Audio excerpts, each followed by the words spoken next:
Okay, thank you very much. Good evening, everybody, and welcome to this, the last full council meeting of 2023 already. It's hard to believe that. On Wednesday, 13th of December at 5 o'clock. So I'd like to start this evening with some good news and to say a few words about the Provost Award 2023.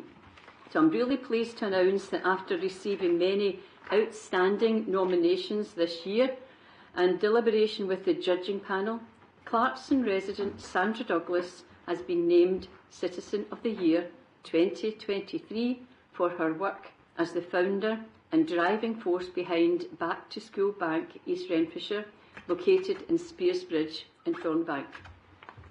The Back to School Bank East Renfrewshire was set up in 2015 and is based on the concept of a food bank.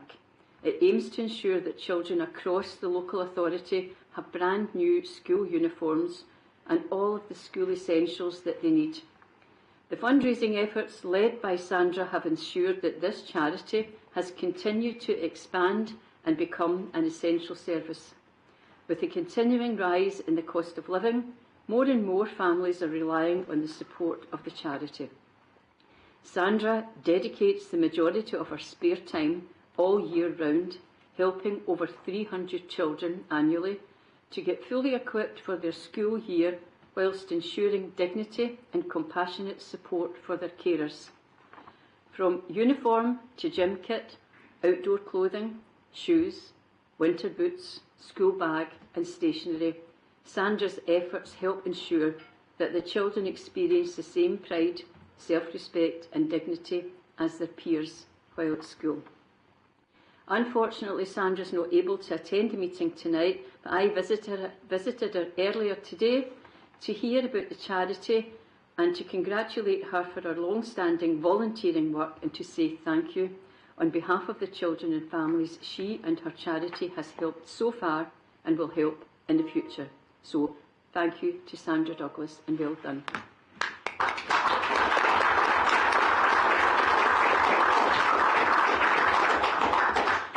Thank you. And so to tonight's meeting. The meeting is hybrid and we do have a number of participants joining the meeting remotely. It's being streamed live and stored for later viewing. I can suspend the webcast if I consider that it will affect the proceedings.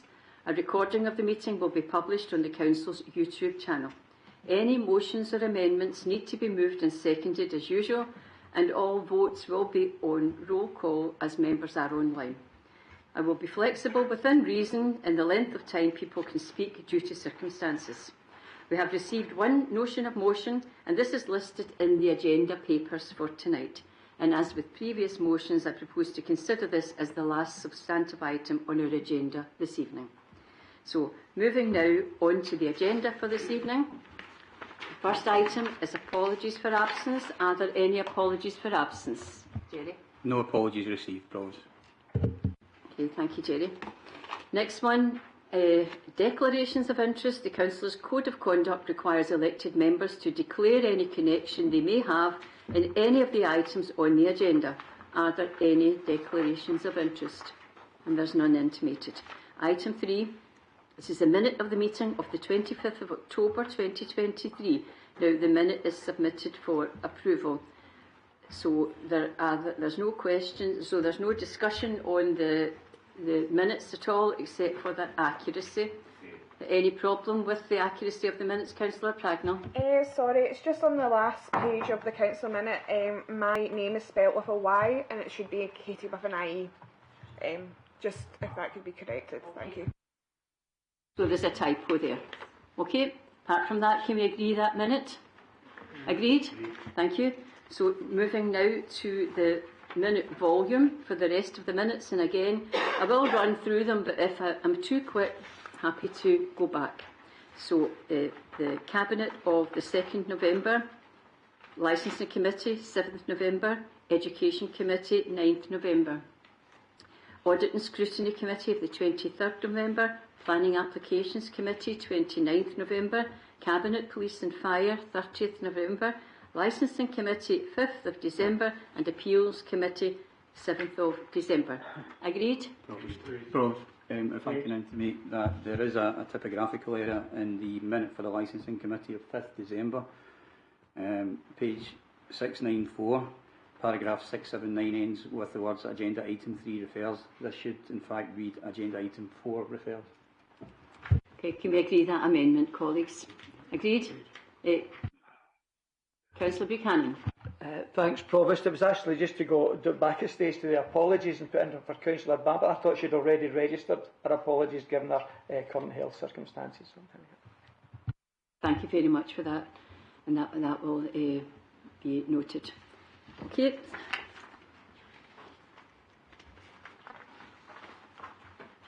On to item 5, unless I've been too quick for myself and I've jumped any. So, item 5, item remitted to the Council. So, this relates to the Treasury Management Report for 2022-23, Quarter 2 by the Head of Accountancy and Chief Financial Officer. The Audit and Scrutiny Committee on the 23rd of November remitted this to the Council, recommending that the organisations for investment of surplus funds as referred to in Appendix 8 of the report be approved. So I would invite Councillor Morrison to say a few words if you would like to do so. Yeah, that's great. Thank you, Provost. Just to reiterate some of what you've said, on the 23rd of November, the committee did indeed consider this Treasury Management Report for Quarter 2. It was approved by the Audit and Scrutiny Committee and been remitted to full Council tonight for your consideration. Some commentary, similar to Quarter 1, delays impacting on some of the Council's major projects have meant that we've borrowed less in Quarter 2, just like Quarter 1. However, this is simply a timing issue, and we expect to anticipate that borrowing will be incurred in future quarters. Otherwise, in terms of performance, we've operated satisfactorily within our indicators which measure risk, prudence and debt. And lastly, as you said, Appendix 8 contains a list of the counterparties where the Council will deposit surplus funds. This list hasn't actually changed in the previous quarter, and we ask that that now be approved. Thank you. Thank you, Councillor Morrison. Can we agree the report there? Okay, thank you very much. On to item 7, statements by conveners and representatives of joint boards and committees, and I'm just taking this in alphabetical order. Councillor Anderson. Thank you, Provost. My statement covers 2 significant areas regarding the Culture and Leisure Trust. Firstly, the Scottish Libraries Information Council recently undertook a national customer survey for public libraries in the early autumn, and this was completed either online or in libraries. There was an overwhelmingly positive response from the public in East Renfrewshire, who clearly value the service highly, and they commented on how the libraries supported people with health and well-being, IT support, social isolation and loneliness, and bringing families together. Additionally, it was evident how valued the staff are, and in particular how appreciative our customers are of their efforts. It was shown by 343 out of 477 respondents who chose to leave a comment showing the significance of the service. Some of these comments came from new mums or those suffering bereavement and other personal difficulties. They are written down here for me verbatim, but I'm conscious of it being too personal. But basically, there was things like bouncing rhyme, book bug, managed to get a parent through sleepless nights and helped her to get out to meet other new mums. Friendships were formed, and the kids' love of books was developed from there. There was also a lady suffering with postnatal depression, but the library allowed her to meet other mums, join a mother and baby group, start up a toy library, and eventually she joined an open university group. Felt so much better about herself and ultimately gained a degree. There was a lady who, reading a variety of books, it actually helped her significantly after losing her husband. And finally, there's a very specific instance in Eaglesham Library where one of her staff supported someone through the journey with her mum and her Alzheimer's. And this provided her with many ideas for the help that she could actually receive. So, very reassuring feedback, and it shows that the service is meeting the needs of our communities. Secondly, as you know, we are now in the panto season. Oh, yeah. Thanks, you're a bit slow there. I'd just like to say a few words about Eastwood Theatre. Since 2015, the team at Eastwood Theatre have undertaken an unbelievable turnaround, with an increased turnover of a remarkable 700%. Our audiences are loving that the theatre continues to collaborate with high-profile names, including the return of Marty Pellow for a second year, also the best of Scottish drama like Tally's Blood, and as a result delivering sell-out shows and attracting visitors from all over Scotland. Our current panto, Beauty and the Beast, has received a 4-star review from none other than the august National Performing Arts Bible, The Stage. Not a lovely myself, but I'm sure that means a lot to others. The critical success is matched by our customer responses, with an astonishing Net Promoter Score of 92. And for those of you who have not yet got tickets, I would urge you to hurry. Thank you. Thank you, Councillor Anderson. Councillor O'Donnell, follow that. Well, I will be going to the panto on Sunday, so I hope it lives up to its reviews. I'm sure it will. Colleagues, I wanted to say a few words on the recent mini-inspection of our Community Learning and Development Partnership, which looked at how youth work, adult learning and community capacity building and development services are being delivered by the Council and partners to benefit local people and communities. This includes work with vulnerable young people, adult learners, refugees and support for local community-led groups. Council CLD services are statutory services subject to inspection by Education Scotland. Over the course of 23-24, all 32 local authority areas will be subject to a 3-day progress visit inspection. These mini-inspections are focusing on how well local authorities are fulfilling their statutory duties in relation to CLD and examine leadership, the effectiveness of CLD work, use of data, strategic focus and capacity to improve. East Renfrewshire's progress visit took place in October 23 and Education Scotland published their findings in November 23.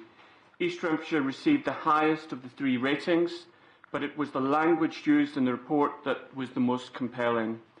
Inspectors praised leadership at all levels, partnership working, planning, person-centred approaches, progression pathways, strategic focus and ambition, use of data, performance monitoring and embedding of self-evaluation. They noted the high-quality, universal and targeted services which had, for some local people, proven to be life-changing. Inspectors also highlighted 2 areas of highly effective practice to share nationally: the partnership between CLD youth work staff and Barrhead High School, and the Council's partnership with the Linking Communities Group to oversee the grant-making participatory budgeting process. I would like to pay tribute to our hard-working frontline CLD staff and partners who are doing great work to improve the lives and life chances of local people and communities across East Renfrewshire. Well done to them all. Thank you. Hear, hear. Should we all share in that? Councillor Pragnell. Thank you, Provost. This is an update from the Integration Joint Board held on the 22nd of November 2023.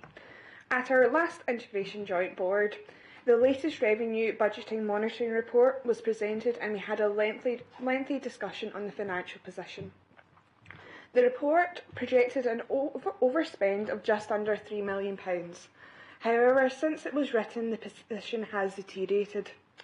The cost pressure of prescribing has increased by £1.4 million and the Supporting People framework is not achieving the savings hoped, including savings from the prior years of £2.4 million. Therefore, we are anticipating a much higher overspend of around £5.8 million. Work is ongoing to mitigate this as far as possible. It is therefore with a heavy heart that the IJB agreed that there was no choice but to revise the eligibility threshold, at least for a period of time. This means that the Health and Social Care Partnership will only provide social care support to those with substantial and critical needs. Whilst this is not where we want to be, this is on par with neighbouring HSCPs. It was noted that the Council has already indicated some non-recurring support and that the IGB were now entering into formal financial recovery planning with both partners. It was acknowledged that the financial position is not a result of poor financial management, but a combination of increased demand and the complexity not mirrored by funding. We also had an update on the Savings Recovery and Renewal Programme, and it was noted that there has been significant work undertaken as part of the tender evaluation exercise for our replacement case recording system. The magnitude of this work, on top of the day job, was recognised by the board. The board approved the refresh of the strategy for mental health services in Greater Glasgow and Clyde. This is a board-wide strategy which has been developed in partnership with all the HSCPs within Greater Glasgow and Clyde. And we are now working hard to ensure the strategy reflects the lived experience of our residents here in East Renfrewshire. The board also approved the draft HSCP winter plan, and we had a good discussion about how preparation for winter has become a year-round process, with particular focus on the importance of the vaccination programme. There was a presentation on our delayed discharges, and whilst this is higher than we would like, we are still performing relatively well, and this continues to be a priority for us. There was an update on actions from the HSCP workforce plan, and the IGB recognised the changes that have taken place since the plan was approved last year. For instance, our current financial position, the voluntary redundancy/early retirement exercises, as well as the introduction of the Supporting People framework, all of which has been discussed during this meeting. Lastly, we shared the draft revised integration scheme, which was approved for consultation by Council in October, and this is now in the consultation phase. I would just like to thank, as we close this year, the HSCP staff for all their hard work. It's clear we're in very challenging times, and they go above and beyond for our residents, and I hope the Chamber supports me in wishing them a Merry Christmas and a Happy New Year, and thanking them for their hard work this year. Thank you very much, Councillor Pragman. I think we'll join you in that sentiment, and also through you, Chief Executive, to all the staff. Very much appreciated, and those who attended the We Are East Wrens award ceremony recently. Everybody goes above and beyond, and we're just so appreciative of the staff that we've got. So if you could convey that message as well to the wider staff, thank you very much. Thanks for that. So on to item 8, Provost engagements. So this is the regular report on Provost civic engagements, and it's simply for noting. Item 9, revision of contract standing orders. The Chief Procurement Officer is not able to attend this evening. But, sorry? Yes, it's a stylistic error on the Provost report, Provost. Oh, sorry, did I, was I too fast for that last one? Yeah, it didn't catch my eye. Okay. It's simply to say on page 21, that's paragraph 3, Provost Montague has carried out the following civic engagements. But then on 17th of November, unless you split yourself in two, on 17th of November, Deputy Provost Kate Campbell attended the Showman's Guild. So I think that should be shown as a separate list rather than below the list prefix Provost Montague attended. I think it's a stylistic presentation issue. Okay, then we'll look into that. Thank you very much. On to item 9, revision of contract standing orders. The Chief Procurement Officer is not able to attend. I thought you were telling me yes that they were attending now there, Jerry. But Jerry is here to assist with any questions. Are there any questions? Councillor Ireland. Thank you very much, Provost. I welcome a great deal of this. What I do very much welcome is section 7 in the paper, which discusses possible collaborative procurements and hopefully opportunities to work with our neighbouring councils that will be brought forward. That's to be welcomed. It would be great to see more of that happen. The one question I did see from the paper that popped up, it was on page 40, section 8, where it talks of conflict of interest. It states that failure to declare a conflict of interest in a procurement exercise may result in disciplinary action. what I was wondering was, is there any information available on what that disciplinary action would be? But would it be taken as a serious breach, or is it just a minor breach? And the wording says may be taken, but should it not be will be taken? In terms of what constitutes a breach, it very much depends on the circumstances. What we don't want to do in contract standing orders is fetter the Council's discretion to apply an appropriate disciplinary sanction, which can obviously only be determined in light of the particular circumstances of that case. So it may be that officers unwittingly have a conflict which they don't appreciate at the time. At the other end of the spectrum, it could be that officers know fine well that they stand to gain from entering into a contract on behalf of the Council for their own personal ends, effectively. So the contract standing orders are just making it clear to officers that this is a potential, but in terms of the Council's disciplinary policies, the level of sanction that may be applied will very much depend on the individual case. Thank you very much. Councillor Morrison, then Councillor Wallace. Okay, thank you, Provost.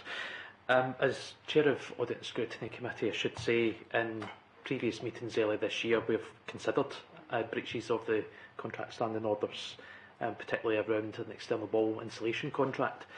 As per paragraph 10 on page 24, it says the incorporation of these changes will help provide clarity to drive greater compliance and adherence to these standing orders. I was just wondering if someone can give us a potted rundown of how we can ensure that compliance will be followed in the future.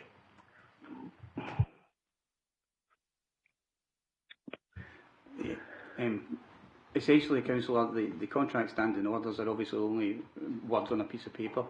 In order to make sure that officers understand and follow those contract standing orders, there is a scheme of training planned for the new year to make officers across all departments of the Council aware of their responsibilities and obligations. So that in itself should help ensure that there is compliance with the contract standing orders terms. The contract standing orders in themselves aim to provide that level of governance which is appropriate to ensure that the Council's money is well spent and appropriately spent, and at the same time offering some flexibility to officers to allow them to respond to changing needs and demands, unexpected needs and demands. So the training, the terms of the contract standing orders in themselves, and ongoing monitoring through the Chief Procurement Officer's team, my legal team, and indeed the Audit and Scrutiny Committee will obviously all play a part in ensuring that the Council's contract business is appropriately undertaken. Enough then, Councillor Morrison, is that you? Okay. I'm satisfied with that, and I particularly welcome the announcement of the training, because that was an issue which was brought up at the Audit and Scrutiny Committee when they discussed this previously. So, thank you. Thank you. Councillor Wallace. Yeah, Provost, just to say, I'm absolutely delighted to hear that the notion of collaborative working has been embraced by the SNP. Thank you.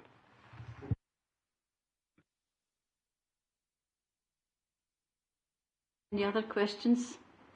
Okay, so going to the... Sorry? So that item's agreed. Okay? Yeah? Yep. Thank you very much. No, very quiet over there. So on to, that was 8. Now where is 9? No, that was 9. On to 10. Thank you very much. Revenue estimates 2024-25 advanced savings proposals. So you have the papers in front of you there. Margaret McCrossan, Head of Accountancy, the Chief Financial Officer, is in attendance to answer any questions along with the relevant directors. Are there any questions or comments, colleagues? Councillor Ireland. I'm the only hand up on this one. I've got a couple of comments to make and one question at the end. I want to say from the start of what I'm going to say that it's very evident to me that councils across the UK are under severe financial pressure just now, and savings will more than likely have to be identified when you bring your next budget in March. I can't imagine you're going to do that and not bring that forward. So right now, all councils across the UK are having to make difficult decisions. I want to recognise that. The cost of living crisis is just the latest in an over a decade-long series of events, including Conservative austerity measures, Brexit, global pandemic, and high inflation that we've been dealing with for a while, which continue to erode the financial sustainability of our local public services.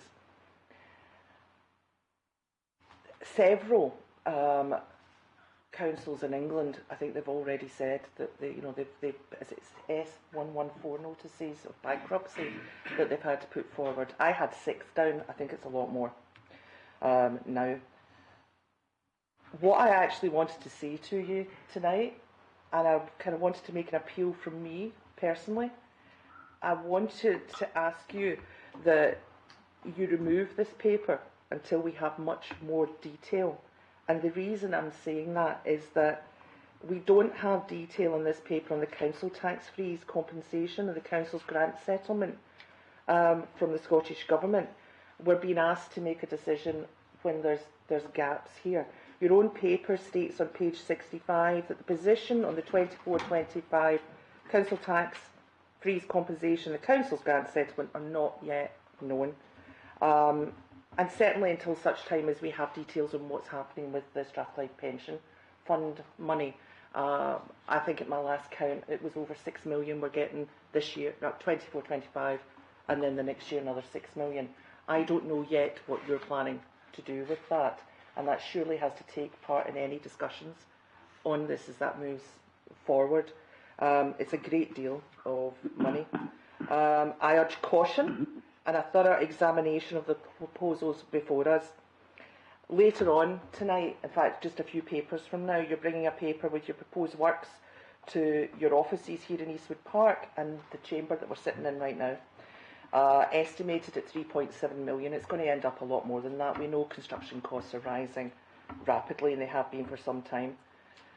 This demands our scrutiny in light of the available savings and the ones that you've all detailed here tonight. Argue it's our frontline services and jobs that should take precedence and not your offices and the council chamber. This is perfectly fine in here. To do otherwise is simply disgraceful. There is one cut that actually, and this one's really personal to me, to speak directly to, and it's your plan to cut the number of school crossing patrollers and replace these with, and I think the paper says, puffin or traffic control junctions.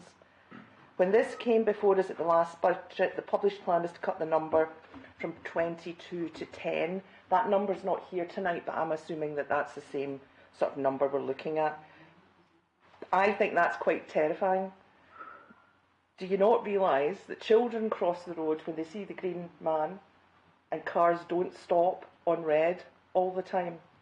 I've had to stop my own child when he was wee from walking out at least 3 times when he saw the green man, and he had to get hauled back by me at the crossing at Netherley, just at the school, because we were maybe at a doctor's appointment and we went there after the crossing patrol had finished. When the crossing patrol is there, they all wait and they're fantastic at it, and then they get taken across. When the crossing patrol is not there, they walk when they see the green man. It scares me that it's an accident waiting to happen. So it would be remiss of me not to vocalise that tonight, because I'm genuinely worried about that cut that you've got in here. There is an argument that you've made here in the paper that it's an underspend in the service. But I would ask you to reconsider such cuts and implore you to share details on the recruitment efforts, which I know there have been, but I would have liked to have seen more, and also possibly explore alternative solutions in that what are the terms and conditions that you're offering the school crossing patrollers? Is there anything that we can make it more attractive and recruit people to fill these posts rather than just doing away with the posts completely? So all I'm doing is I'm asking you, don't rush into this without all the final details before you. It might have lasting consequences, certainly on, I think it's over 35 jobs that you're talking about tonight, and 12 school crossing patrollers on top of that. I want to prioritise frontline jobs and services and the safety and well-being of our community. The question I spoke about was on page 67. It speaks of voluntary trolls of staff. In some areas, have confirmed that the proposed savings cannot be delivered by voluntary means. Now, it's always been voluntary redundancies that we've gone out with. I know who we're talking about here. It was when we did the budget, it's the school librarians, school technicians, and the other staff that were lumped within that. My question is, if you are not being able to move forward with voluntary redundancies, will you now be progressing compulsory redundancy options for these staff moving forward? But again, I just wanted to appeal to you from me. Don't take this forward until you have all the details. Thank you. Thank you very much, Councillor Island. Now, it seems to me that you are proposing an amendment to this. No, this is a personal appeal from me. Sorry, it seems that you are proposing an amendment that we do not consider this item. I'm asking you not to consider it, yes. I'm asking. Where's the provision in the standing orders please. for that? Sorry. Just a wee bit of control here. I'm going to switch off my microphone just now, but it does appear to me this is a paper that's been proposed for the Council to consider tonight. It seems to me that you are proposing that the Council should not consider this tonight. So I want to clarify. If you just pause for a minute. Do you want to clarify? No, I do. All I was doing was making a personal appeal from me to you. Now, if the argument's going to be that's not in standing orders, and if I've got that wrong. No, we'll just clarify it. Okay. Provost, the position. So, do you want me to put the microphone out? And I thought we would. I'm quite happy to. Okay, no, that's fine. To offer advice on the I just want clarification on this. Essentially, the report contains recommendations, including a request for Council to consider approval of certain matters. Assuming that is moved and seconded, any alternative position that's being put forward by any of the councillors in attendance would effectively be an amendment to that proposition. If any councillor is just indicating a general position but not asking anyone to make a decision on it, then that's fine. That's not an amendment, and there would be no need to vote on that. It would just be taken as a comment rather than a request. So perhaps you can clarify with Councillor Ireland whether that's her position. Councillor Ireland. Then, thank you, Jerry, that cleared that up. Then that is a general comments from myself that I couldn't let this meeting go without saying. It's too important. Thank you very much then for that. And anybody else? Councillor? Need to respond to some specific points. Yeah, that was the other thing. There were some specific points or questions within that, and there are directors here. Or do you want to start? Because there were quite a few points in there, Councillor Ireland. Chief Executive. Thank you, Councillor Ireland, for your comments and your questions. I'll bring in the relative directors. Just one or 2 points, first of all, if I can. There is no plans for compulsory redundancy, so let's just make that clear.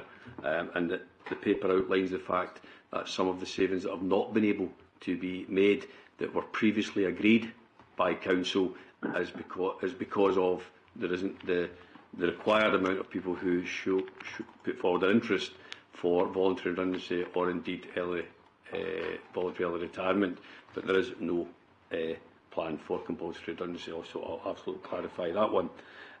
What I will do is, first of all, if I can, I'll bring in Margaret McCrossan to give you an overall update and position of Council Finance to demonstrate to you that whilst there are other areas still to be agreed, such as council tax, that nevertheless the Council's current position is such that there are still going to have to be decisions made irrespective of what that settlement would be. All that will do is help a very, very challenging situation, but in no way will it actually deal with the challenges we have. But I'll bring Margaret in first, and then perhaps either Mark and or Katrina around the traffic, the controllers, if that's okay.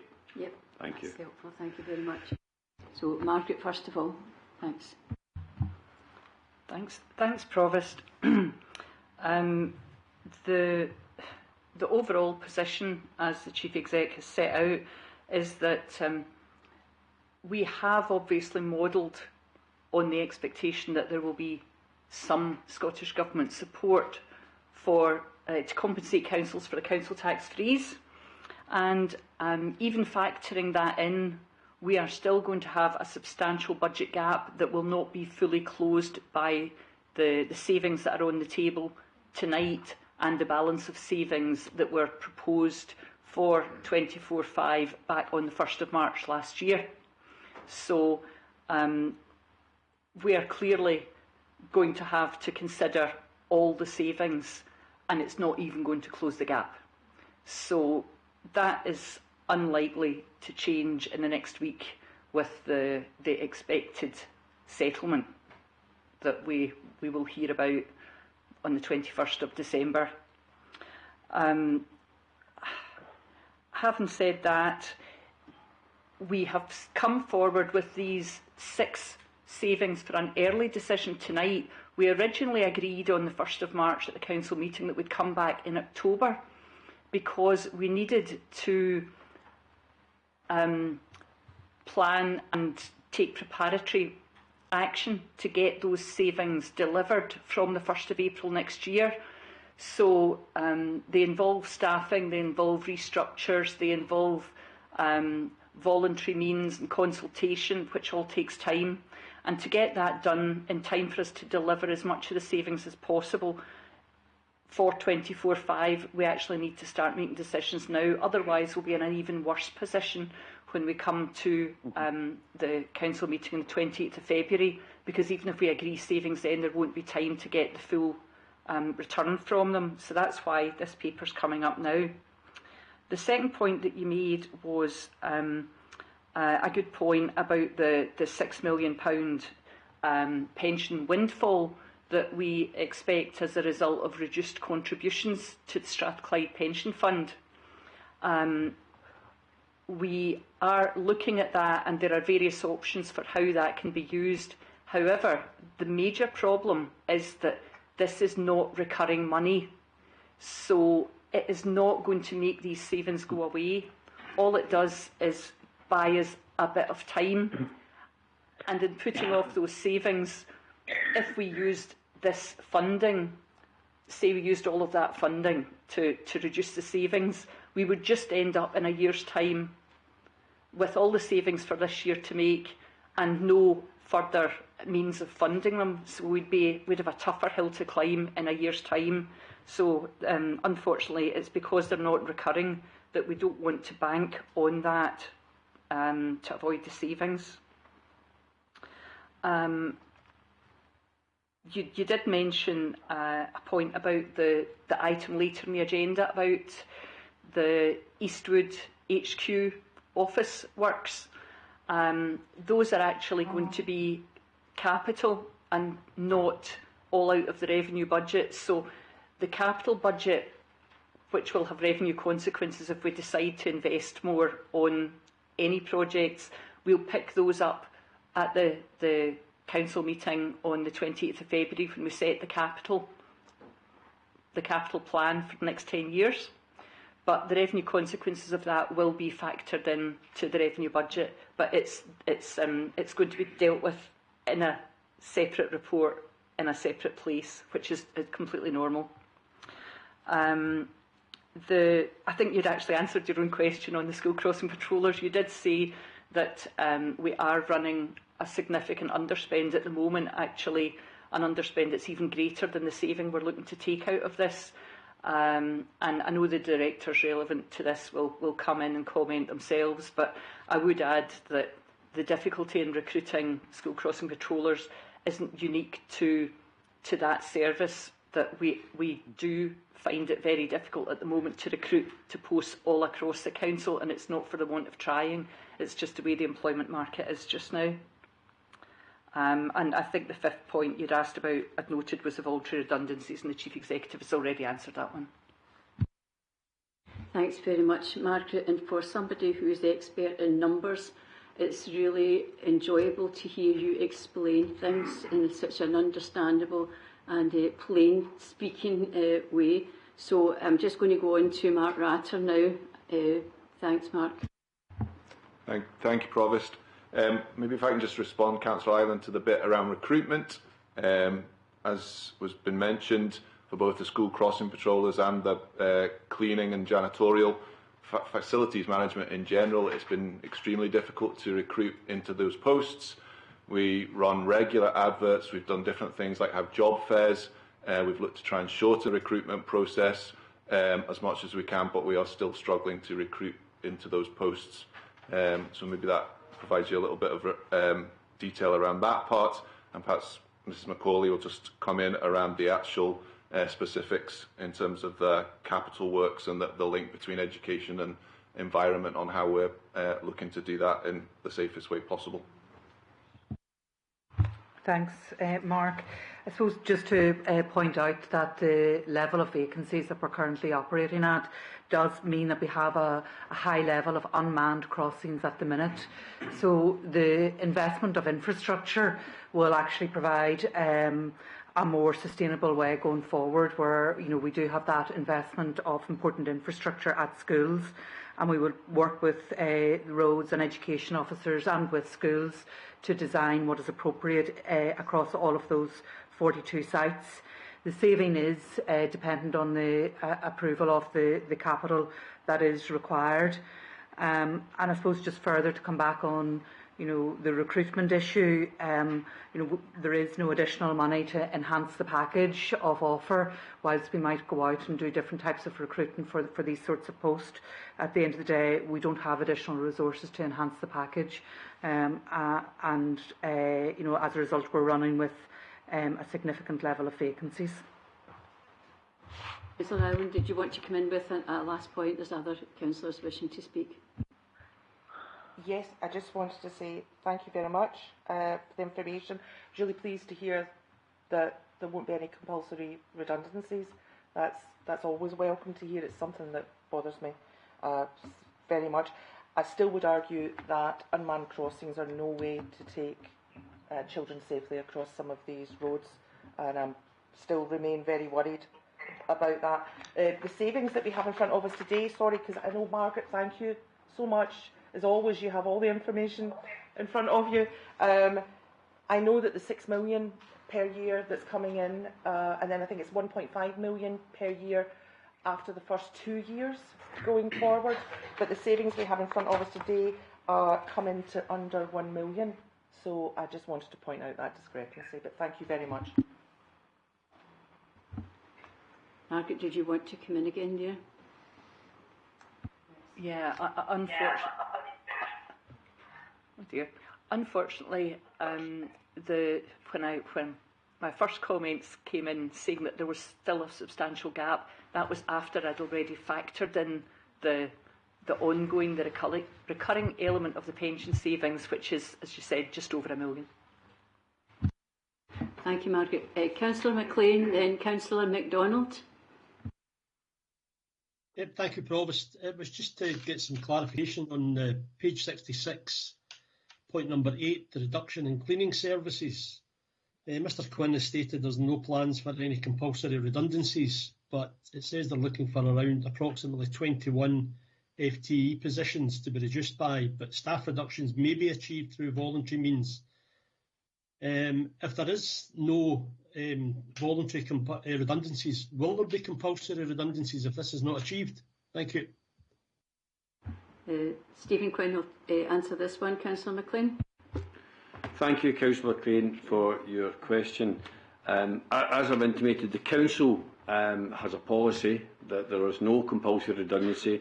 Hence, you will see from the paper also that previous savings that were put forward in March 23, you will see that some of them we've not been able to realise in full. And that is in part because we never got the intimated interest in voluntary early retirement or indeed redundancy. That would be the same again for the savings that are put forward here. Whilst we can plan for those levels, it will be and will continue to be dependent on a number of factors, including, unfortunately, for example, in the cleaning service, a number of posts that run under that we can't recruit to, and temporary posts, and asking people for, where necessary, voluntary early retirement or voluntary redundancy. So if we were not able to get those, then at the moment we would not be able to deliver on that full level of savings, Councillor. So we would not, again, just to reiterate, be looking at compulsory redundancy, as the Council does not have a policy of compulsory redundancy. Hopefully that clarifies it for you. Thank you. Thank you. Okay, thank you, Councillor McLean. Councillor MacDonald, then Councillor Wallace.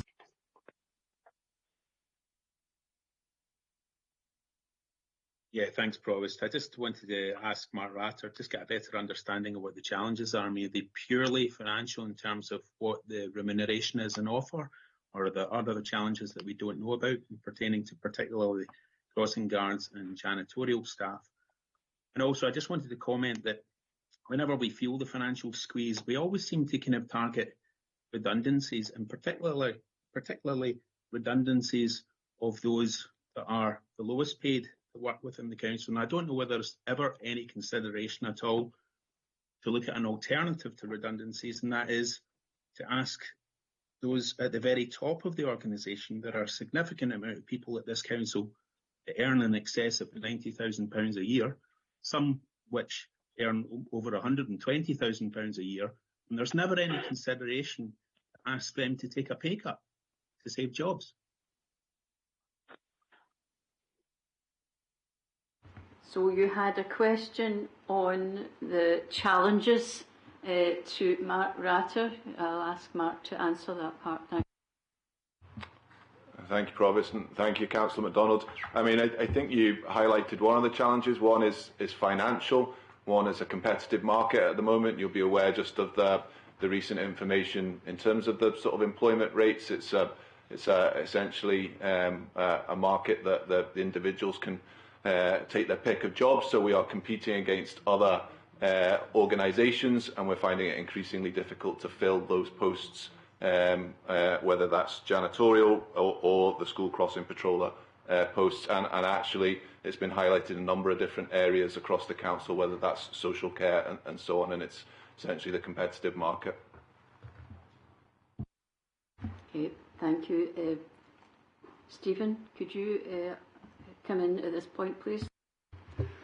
Thank you, Councillor MacDonald, for your question. In respect of the other point around remuneration of senior officers in the council, the salaries of senior officers in the council are in line with the national guidance in terms of what the posts, the salaries of those posts are. I think it's also important to recognise that we're in a competitive market, and we want to also attract the best talent to the council, and as such we have to go out in line with what we are, the guidance tells us in respect of those salaries. It is not for me to ask any senior officer to change their salary and offer a reduction of that. That's not something that's happened across the country, and I don't think it's something we should be asking officers to do. Thank you. Councillor Wallace. Yeah, just kind of on that point, I mean, I think if we went to the private sector and asked what they're paying for a chief executive of an organisation which has 4,000 full-time employees and a turnover of 220 million as to what that CEO would be getting paid. Anyway, we'll move on from that. Can I just say thank you to Councillor Ireland for actually raising the issues. I think she's actually reflecting the thoughts of many councillors around here about the concerns that we have when we see in black and white. But it has given officers an opportunity to respond accordingly, and hopefully we're a bit more enlightened as to what actually lies behind the script that's here.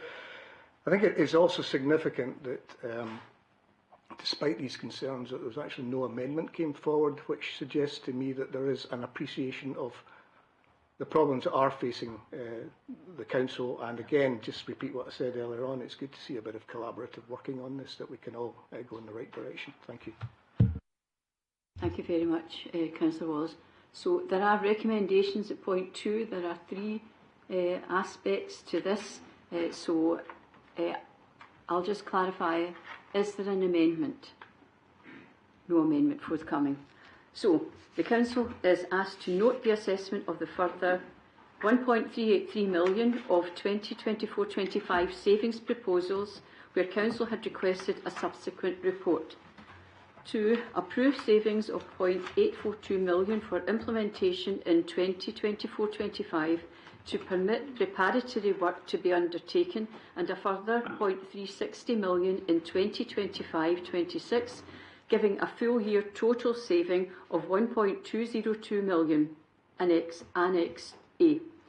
And 3, note that only £1.267 million of the £2.026 million savings approved by the Council on the 1st of March 23 for implementation in 24-25 are now considered to be deliverable next year. That's Annex B. However, at least a further £0.128 million will be delivered in 25-26. Do we agree the report? Agreed? Agreed. Thank you. Item 11, Vision for the Future. So Louise Pringle, Director of Business Operations and Partnerships, is in attendance to answer any questions on the report furnished to you. Are there any questions?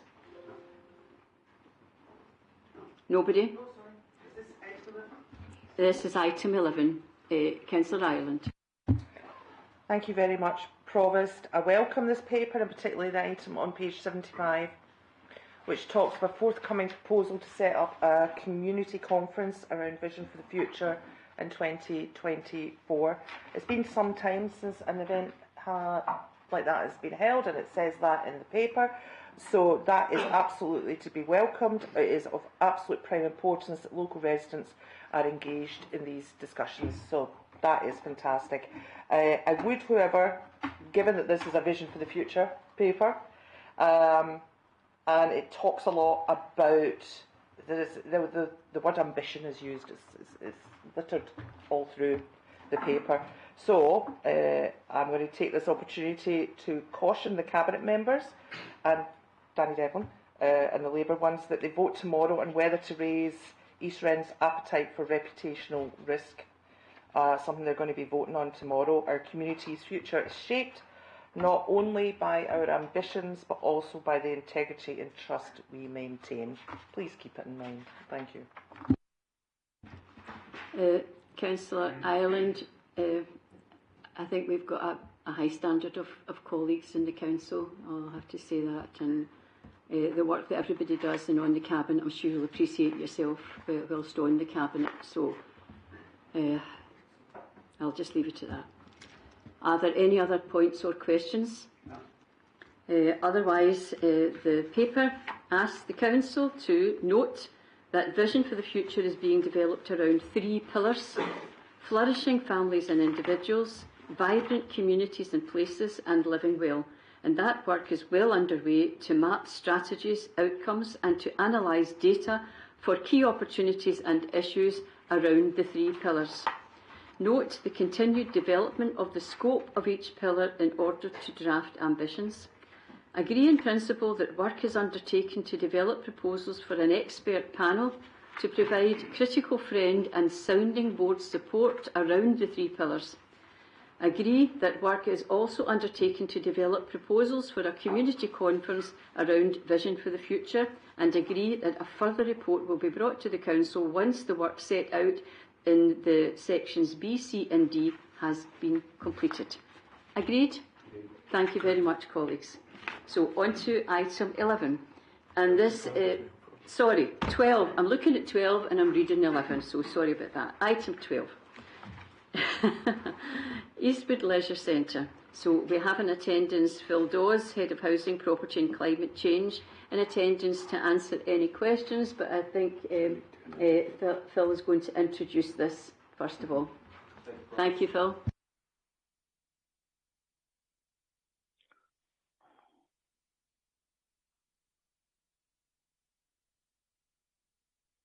Please, Phil. Sorry, pressed the wrong button. The purpose of this report is to update the Council on the progress made in relation to the new Eastwood Leisure Centre and to seek a decision as to how the project should progress. This is a major development that will provide a new and improved leisure centre at Eastwood Park that will serve the need of a growing East Frobisher population and represents a major strategic sports and cultural investment by the Council.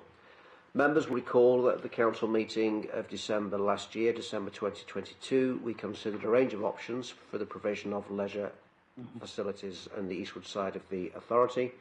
6 options were presented, and the meeting identified its preferred option as being option 2, which was to build a new leisure centre with a theatre but with less pool and games halls provision. The design was going to be similar to the initial option 1, but would have a 25-metre pool, a 10-metre learner pool, a forecourt games hall and a reduced specification. Option 2 would have a capacity of 650,000 customers, which is substantially larger than the current capacity, and a capital cost of circa £52 million. That accommodation schedule included the provision of a library within the leisure centre. At the council meeting last year, it was agreed to pick option 2, but to defer it for a period of 2 years.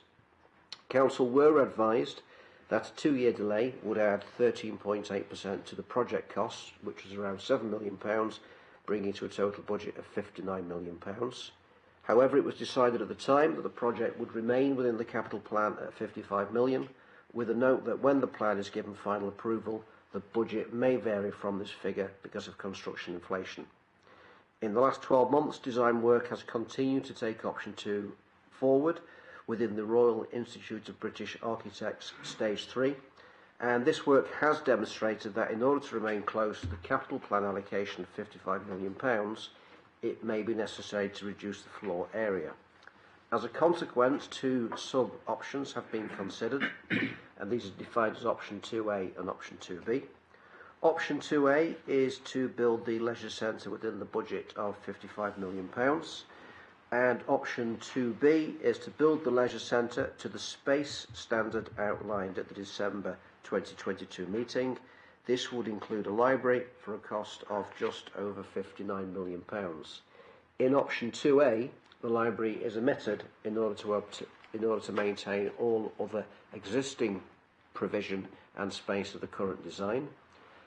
Draw to members' attention that the cost for option 2B is similar to what was reported to Council in December 2022, which predicted a cost of £59 million if a delay of 2 years was agreed.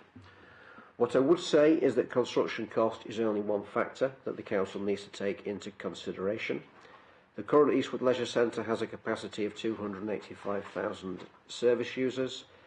The new proposal, option 2B, with the library has a capacity of up to 650,000 service users.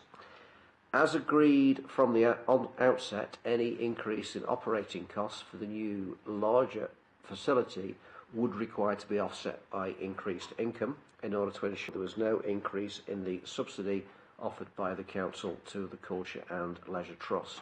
This is addressed at paragraph 28, and I'll come on to that in a moment. Draw members' attention to paragraph 18, where it is noted that regardless of which option is chosen, 2A or 2B, opportunities will be taken during the next phase of the design to consider cost reductions that could remove up to £4 million from the cost plan and achieve an estimated cost of £55.7 million. Paragraph 18 gives some examples of the type of savings that could be realised, but I do wish to emphasise that no decisions have either been costed or taken. These are just examples, and what would happen is a process would be undertaken where the various options would be explored. In exploring these options, the types of issues that would be taken into account would include the aesthetics of the final design, given that it is set in a park setting, the sustainability in terms of climate change, the impacts of any changes on customer experience and capacity. Fourthly, the use of space. For example, some spaces could have multiple uses, and that could reduce the space required and thereby reduce cost. And an example is given at paragraph 18 in terms of merging the cafe and the theatre bar. And finally, an issue to be taken into account would be the income and revenue implications of any proposed change. It is proposed that the project board will review the options and work in partnership with the design team, assessing the merits of the various options that would be available to reduce costs. Irrespective of which option is chosen, the desire is for construction to begin in April 2025. However, advance works, which are currently estimated at just over £1.9 million, could be undertaken between now and April 2025. There is an advantage in undertaking these works in advance of construction, as it can reduce the risk of project delivery being delayed by factors such as utility connections. Members will be aware, in relation to other projects, sometimes issues with Scottish Power Energy Networks or Scottish Water can lead to projects being delayed, so it would be prudent to undertake these advance works now. As noted, provision of £55 million currently exists for the Eastwood Leisure Centre in the capital plan, and a further £700,000 of developer contributions is estimated to be available to contribute to the cost for the new library and sports facilities. Members will obviously ask the question of themselves, well, what will happen if the project costs more than expected? Contingency budget is built into both options under consideration at various stages of the project as appropriate, and that is noted at paragraph 24. As I noted earlier, it is stated that there is a desire to ensure that the subsidy provided by the Council to the Trust doesn't increase. The current leisure centre, as noted at paragraph 26, is currently making an operating loss of around £900,000. That would reduce to an operating loss of £800,000 if option 2A were chosen, and a operating loss would fall further to £710,000 if a centre with a library was included at option 2B. The impact of any cost-saving exercise that I outlined at paragraph 18 would be considered through the framework and prism of any impact they would have on the revenue and capacity. In consultation with procurement colleagues, it's been agreed that the Council will utilise Hub West Scotland to support the core project team in managing the delivery of the project, and that will ensure that sufficient external resources are available to apply to the project to ensure that it is delivered in time and on budget. As head of climate change, amongst my responsibilities, I'm pleased to say that a climate change impact assessment has been undertaken, and the proposal will have a moderate positive effect on the Council's operations achieving Get to Zero, and will have a small negative impact on community emissions. So the recommendations of the report is to either progress option 2A and 2B, to note that contingency provision of £6.7 million has been included within the estimated costs, and a further assessment will be made once full construction costs are known at January 2025. Note that £55 million provision is already available in the capital programme, with a further £700,000 of development contributions estimated to be available. That a further exercise to value engineer, possibly achieving savings of up to £4 million, will be undertaken, and to seek approval to expend not exceeding £1.9 million for advance works to de-risk the project. Thank you. Thank you very much, Phil. So I'll take a note of those who wish to make a comment or ask a question. I'm looking round the chamber just now. Councillor Merritt, Councillor Buchanan, and if you just let me know, and Councillor Wallace, I'll take a note if you can, I can see that, thanks. If you just let me know and I'll take a note. So Councillor Merritt, your hand was marginally up before Councillor Buchanan's, so that's why I said you first. Thank you, Provost, and thank you, Phil, for taking us through the paper. I wanted to come at it from the angle that I've been getting from some constituents that have been writing. I think we all had an email recently, certainly all elected members, from the chairperson of Eastwood Community Theatre Association with some of their concerns. These are people who have large audiences, maybe to 40,000 people of that order, so their voice is kind of important. And we're looking at things like in paragraph 7 that talks about the decision. I'm not sure that was taken by architects, or what we would like to hear is about the running of the leisure centre when it is complete, particularly with the preceding paper that we're going to make greater positive differences for communities in the long term, which is one of the Vision for Future wants. So this whole thing about library, we already have 2 libraries in the area. Again, I want to find out where what the holistic view is, why we need a library and a leisure centre, what's going to happen in the other two libraries, or are we very rich that we have 3 libraries in Giffnock potentially? Yeah. Or, and the other bit I wanted to talk about is the full theatre with a proper fly tower, as was originally mentioned when we talked about the new theatre, as well as a studio theatre.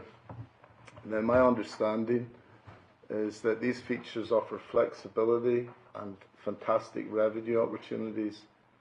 The worry that I have here is that if we are going to just do some kind of like-for-like thing and not improve what we currently have, is that a risk, or could we even be regressing?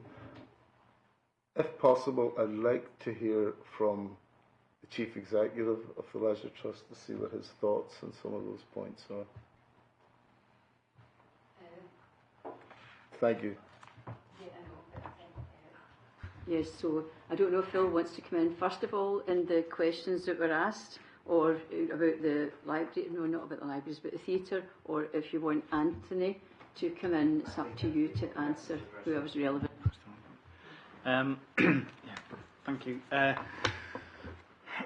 Firstly, I think probably I just want to say, look, the Trust recognise the significance of this investment in culture and leisure, and particularly at any time it's a significant amount, but particularly in the context of some of the discussions we've had earlier and heard in terms of the challenges in the sector. We're desperate for this project to go ahead. Councillor Anderson alluded to some of the success of the current centre in terms of the theatre, but we're really mindful it's 50 years old, and can't speak for anyone else in the chamber, but I know when I passed that milestone, things became a little bit creakier and more fragile and vulnerable, so we're really keen that we move forward as soon as we can. But more particularly because we've worked very carefully on the brief with council colleagues and the design team in terms of what we think is a strong proposal that will deliver significant improvements. In terms of the library, we've always been clear that a library, the centre's better with a library in than it is without one. There's a whole body of evidence, it's long-standing, that you co-locate services into buildings, the participation and usage of the individual services goes up, but also the centres themselves become better than the sum of the parts. And we've seen that in the Foundry, it's exactly the same, so we've got clear operational evidence of this. It creates more of a family visit and changes the nature of the centre. And we see that. We're aware of customers that will come, use the swimming pool while another parent uses the gym, and then they come together in the library. So it works. There is a business case which is outlined in the paper. Obviously, in terms of the wider service provision and the nature of libraries, that's a discussion for the council to have in due course and for the board of the trust. But looking at the centre, we're mindful that this is a centre for the next 40 or 50 years, and therefore we'd really want to make sure that we make the right decisions now that don't prejudge what we might be doing in terms of library services and library design of services in 5, 10, 15, 20 years. We think it stacks up and makes sense in terms of the provision. In terms of the elements that are listed at paragraph 18, I think that's probably set some hairs running with members of the community, and I think it's probably worth just, as Phil clarified, that those are indicative, and that's reassuring, because as we move forward with the design and particularly get cost certainty from the market and understand where we are, there are lots of considerations that we would want to see foregrounded in terms of the design of the building and what we take forward, and they include things like the level of service provision, improvements on what we currently have, fixing existing issues in terms of operations, and providing something which is an improvement. So there are elements in there that we would be really keen to see protected. It's absolutely true. But we recognise there's an awful lot of work to do in terms of the next stages. And we really won't necessarily know the scale of those until we get cost certainty from the market. And that's maybe something that Phil can talk a little bit about. I don't know whether it's worth, just for those of you who've been written, I know many people have been written to by members of the community theatre community. The studio theatre really offers additional capacity to what we have currently. It's not just a small performance space, but it allows us to move rehearsals from the existing stage and out of the main auditorium, and thereby free up that auditorium to programme it and create more access. And I know that community theatre groups have written to elected members repeatedly over the years, expressing the frustration that they don't have as much access to the main auditorium as they would like, and this is one of the ways that we'll be able to do that. The Fly Tower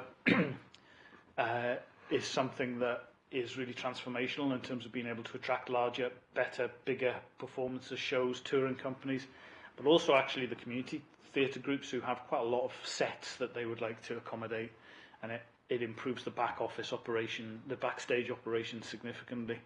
But it would also allow us to improve the offer to the people of East Renfrewshire by attracting higher, better quality productions, many of which won't come to a theatre that doesn't have a fly tower. Similarly, things like the movable floor to the pool, that's really about extending the offer of our swimming lessons programme.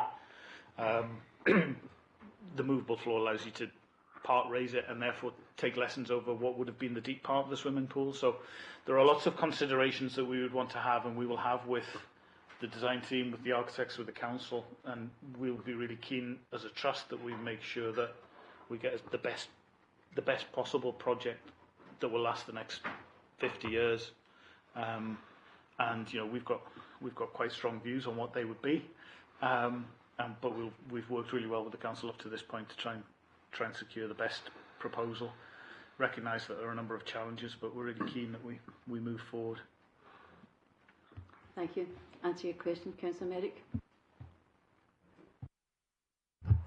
It does. Thanks, Anthony. Thanks for that response. So we'll keep an eye on how things progress in the future. Thank you. Councillor Buchanan. Thanks, Provost. Yeah, I think Councillor Merrick and Anthony have covered a number of the issues that I was going to touch on. But realistically, in the years that have passed since this first came before us, when we talked about having a state-of-the-art facility in terms of the leisure centre, and we looked at having a 50-metre pool, and the key aspects of it were a larger pool, and the other aspect was the theatre, to ensure that it attracted not only for all of our residents, but was a tourist attraction for beyond our area, and ensuring that those facilities were, to some extent, or as much as they could be, future-proofed. Now, we obviously lost the pool. In terms of the timeline, perhaps, you know, the groundworks that we're talking about just now would already have been underway, and we would perhaps have been starting building in the spring of next year, had other things gone in a different way. But the reality is, we are in a position now where I think we do have to move forward.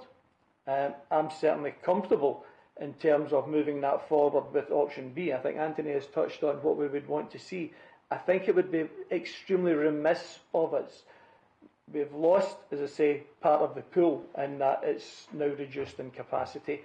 But to lose any more, particularly in lines with the theatre, and making it a facility that is fit for the future, I think we would be remiss if we didn't go forward to ensure that those aspects were taken forward and that we utilised the original view of the leisure and sports centre that we were looking at, which is one that would be a main attraction within East Renfrewshire. And as we can see, when you look further on, in terms of the figures and the income generation and the potential capacity of doing that, then it starts to pay for itself in many respects by ensuring that we do have the capacity to take things forward, for the production capacity of the theatre to make it fit for purpose.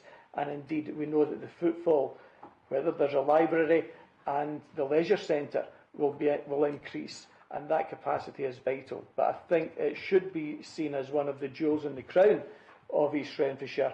That was the original vision, and we have an opportunity to take that forward, and I think we should ensure that we grasp that with everything that Anthony has just touched on there making sure that it works for us in the years going forward. Okay, thank you, Councillor Buchanan. So you are favouring option B. And the speaker, the next contributors I have listed, but please let me know if you want your name added to this. In this order: Councillor Wallace, Councillor Ireland, Councillor MacDonald, Councillor Morrison. Thank you, Provost. Councillor Wallace. Right, thank you. I don't want to use this time going over old ground here of why we are where we are, so we'll just move on. Looking at the two options here, and we are looking at option 2B, and I know from Mr McCreevy has in the past elucidated very well about the advantages of having a library in the leisure centre. He's already about the success we've had through in the Forge in Barrhead, and that not only have it increased the numbers using a library within the Forge, but it has not meant, as many people felt would happen, is that it meant closure to existing libraries, which has not occurred. What I would say is, and particularly when many councils around the country at the moment are actually putting a big question mark as to whether they can actually run their swimming pools, never mind anything else, as to is this the right thing to do. Personal belief is we no longer have an option. We have to move forward. If I could home in on the library. As you know, we have a very popular library in Giffnock. It's just a stone's throw down here, and the question is, why do we need another library here? Well, as I've mentioned before, we have heard about the advantages of having a co-located service such as a library. The concern is that with the big question marks over future funding as to whether or not that we do go ahead with this, and we do have a library here, that the first thing that we'll start considering is to close the library in Giffnock, which would not be a good thing. One, because it is very popular, people have got very used to it, but the second one is, and if you recall what happened in Clarkston when we opened up the new health facility in Williamwood, it actually drew away a big significant amount of footfall from the centre of Clarkston and had a significant impact on the businesses there. So one of the key aspects about having the library in Giffnock is that it is an excellent footfall and does help the local businesses there. So I'm looking at this, tempted to say to go ahead with option 2B, but it would really be on the basis that if we were starting to look at having to trim back, because 55 million to me is that we should not be going over the 55 million, and I appreciate there's a significant amount of contingency in this, so hopefully we can rely on some of that contingency not having to be used. That if we do go for option 2B, that if we do have to make cuts, that it should perhaps be the library that then gets dropped in favour of retaining all the facility that has already been written down for the theatre. So as I say, tempted to go for option 2B, but not that it stands or engraved in stone that it remains if we end up having to peel back on the service of the theatre. Thank you. Thank you, Councillor Wallace. Councillor Ireland. Thank you very much, Provost. And a note added a little bit at the start of this. You know I like to be prepared, but I know that Councillor Wallace is desperate to move on from previous decisions that were made, as I'm sure every single Labour councillor and Conservative councillor is tonight, and Councillor Devlin, but I'm not going to give you the luxury. I spoke at the meeting on the 14th of December last year, as did my colleagues, when you voted, well, you made the decision to postpone the start of this project for 2 years. I warned, as did everyone else, in no uncertain terms that there was a very real risk that costs would increase and that the decision to delay would ensure that the leisure centre would cost much, much more. I think I said 7 million that night. The papers for this meeting last year stated that, council papers last year stated that delay and the start date of construction of a new facility is likely to increase the cost of the project further. An additional delay would add an additional 13.8% to the project costs. We've heard that earlier tonight as well. Again, we warned both Labour and Conservative councillors that if we held off, we wouldn't be saving money. But I think I actually said we'd end up costing residents millions in additional construction costs. Indeed, the paper before us tonight that we have on page 80, paragraph 13 states the cost for option 2B is similar to what was reported to Council in December last year, which predicted a cost of 59 million if a delay of 2 years was agreed. And that decision was taken to delay it by 2 years, and here we are. So here we are today, faced with deciding whether to progress option 2A before us at an estimated cost of almost 57 million.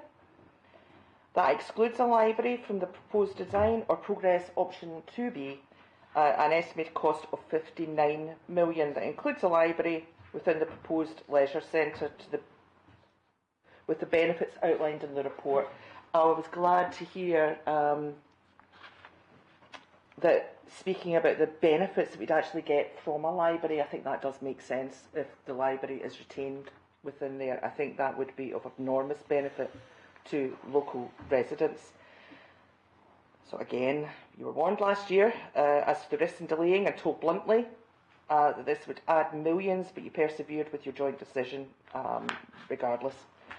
Please do not make any more mistakes again today, as you are currently costing residents millions of pounds, as is evident in the papers, with the potential, dependent on the decision that you're both about to make again, of possibly losing the services that were already contained in that report last year. So it's a difficult decision for you, but you have to take ownership of it. I do have a couple of questions. Page 85, paragraph E, asks us to approve expenditure not exceeding 1,920,000 for advance works to enable de-risking of the main contract. I'm going to have to ask you to forgive my ignorance here. I have attempted to find out specifically what the de-risking is in this specific matter, but why is this so expensive? What is it exactly? And why is this so expensive, almost 2 million? And also, given that you voted last year for a 2-year delay, please tell me we're not going to be sitting here next year with another 4 or 5 million added to the costs. Thank you very much.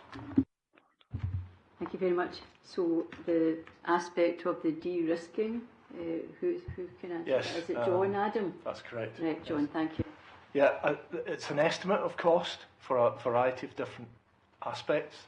It's included within the cost estimate, and its main purpose is to remove those costs from the main contract, because we've suffered in the past from things like electricity deconnection. We need to make some diversions in the services to this building to allow it to proceed. So if we extract those, do them early, we don't have that risk in the main contract. Because obviously if there's a risk in the main contract, the contractor's sitting there doing nothing or not progressing the project, he comes to us for some of that money. So it's a variety of things. It includes some environmental work, some testing, and mainly though diversions of services and a platform to put the building on. The platform would probably come along a bit later, but certainly the services make a big difference. Thank you. Do you have another question? No. It was just the question that I'd asked. Will we find ourselves here next year because of the decision you took last year with even more costs? So please tell me that's not going to be the case. John, again, please. Thank you. There is no scope for inflation beyond that price. The inflation is built into the period we have to design the building up to the point where we get a fixed price from Hub West. So if inflation runs at how we expect it to, if we have the contingency there that we do or don't use, it shouldn't cause an increase in that price.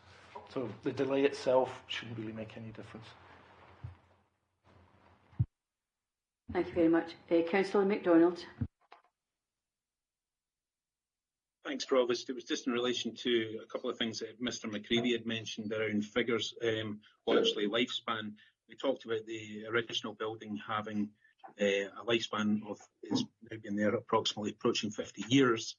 And then we discussed the going forward that the new building would last 40 to 50 years. Would it not be reasonable to suggest that, you know, building technologies have moved on quite considerably since 1972 or 73, and therefore we could probably expect this building to last far more than 40 to 50 years? I mean, what is the actual serviceable lifespan of this proposed new building? And also, I guess there's a question I need to put to Mr. Dawes, and also to Mr. Dawes, I wanted to ask about this outside consultancy to coach this through the process. Do we have any understanding of the figures as to what this outside consultancy is going to be paid for this service? Thanks. We have a team of John and Anthony and Phil, so I'll leave it to you to tell me the appropriate person to answer the points that have been made. I could start with the question over age. I think a lot of what determines how long a building lasts is how it's maintained, and the assumption is that it will be well maintained. The services within a building often decay before the building itself. There's obsolescence in how the building is used. I think Anthony would back me up by saying, you know, fashions change. You know, bowling was big. Zumba has come and gone, perhaps. So the uses within the building determine sometimes how long it lasts. I think what we're designing, what we intend to design at the moment, is a rectangular building. It's simple. It lends itself to alterations over that period. It's been split into functions, so we've got dry uses, we've got the pool uses, and we've got the theatre.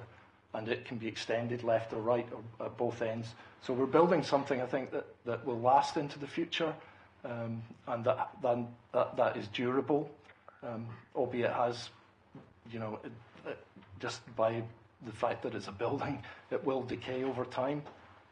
But I think what we're proposing is a good investment. I think that was the first question.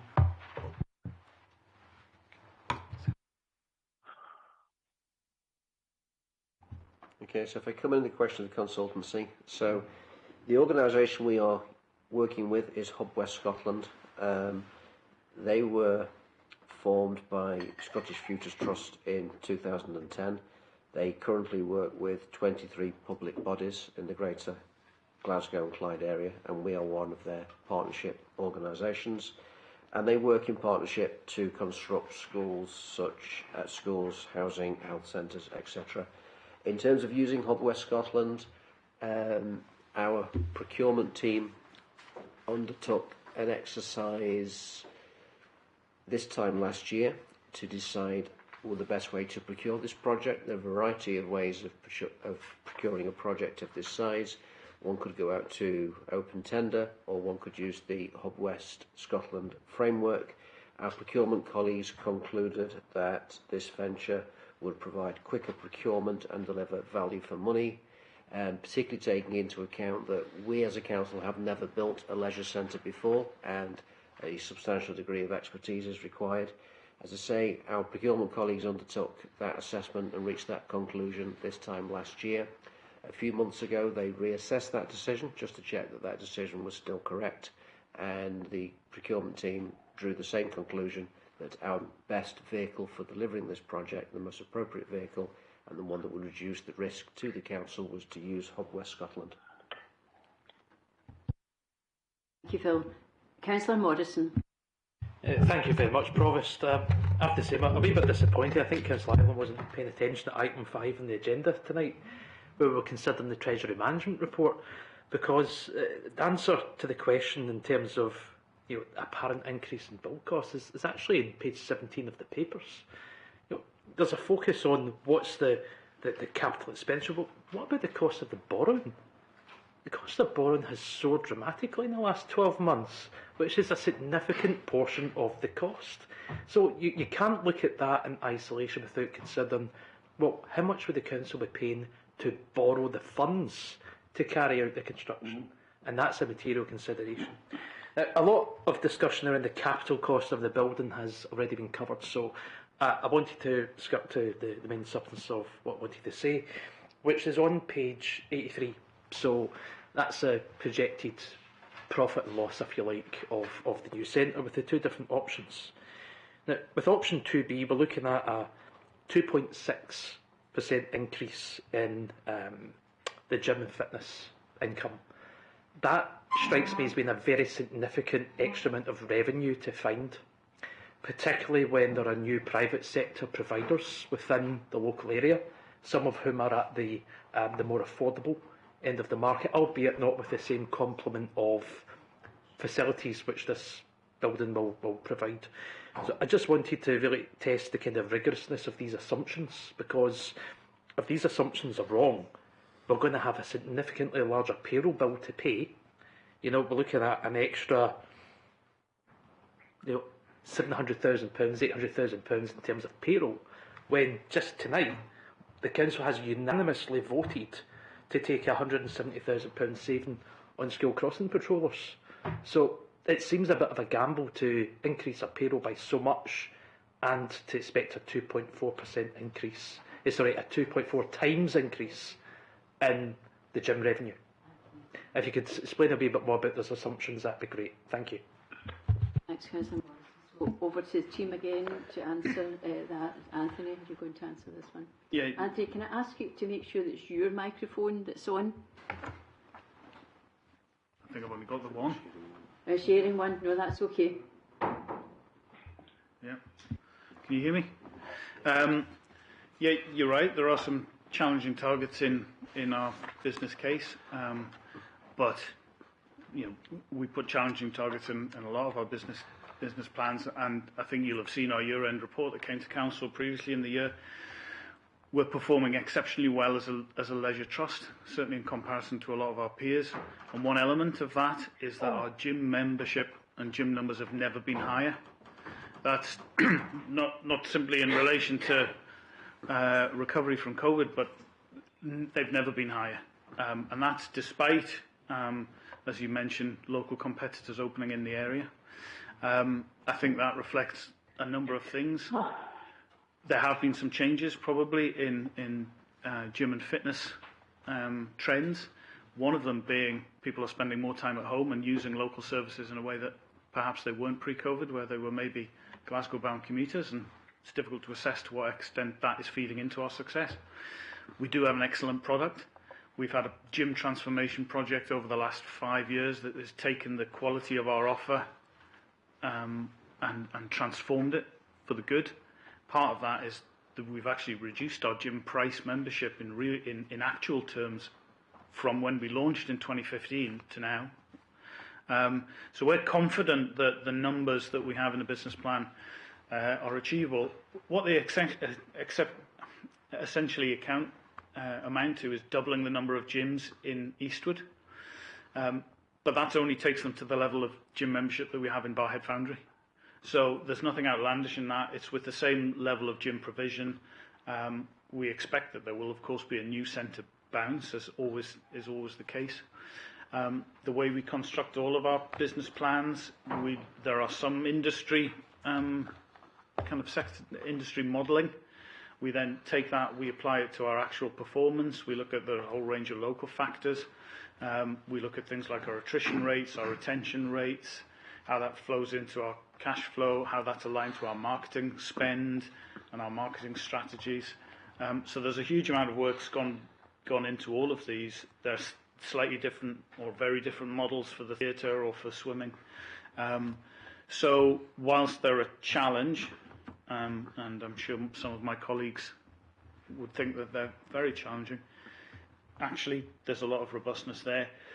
This business plan has changed slightly since the figures we brought back in December, and one of the reasons for that is I've revised the targets upwards because we already hit the figures that I thought were stretch targets back in December for the theatre.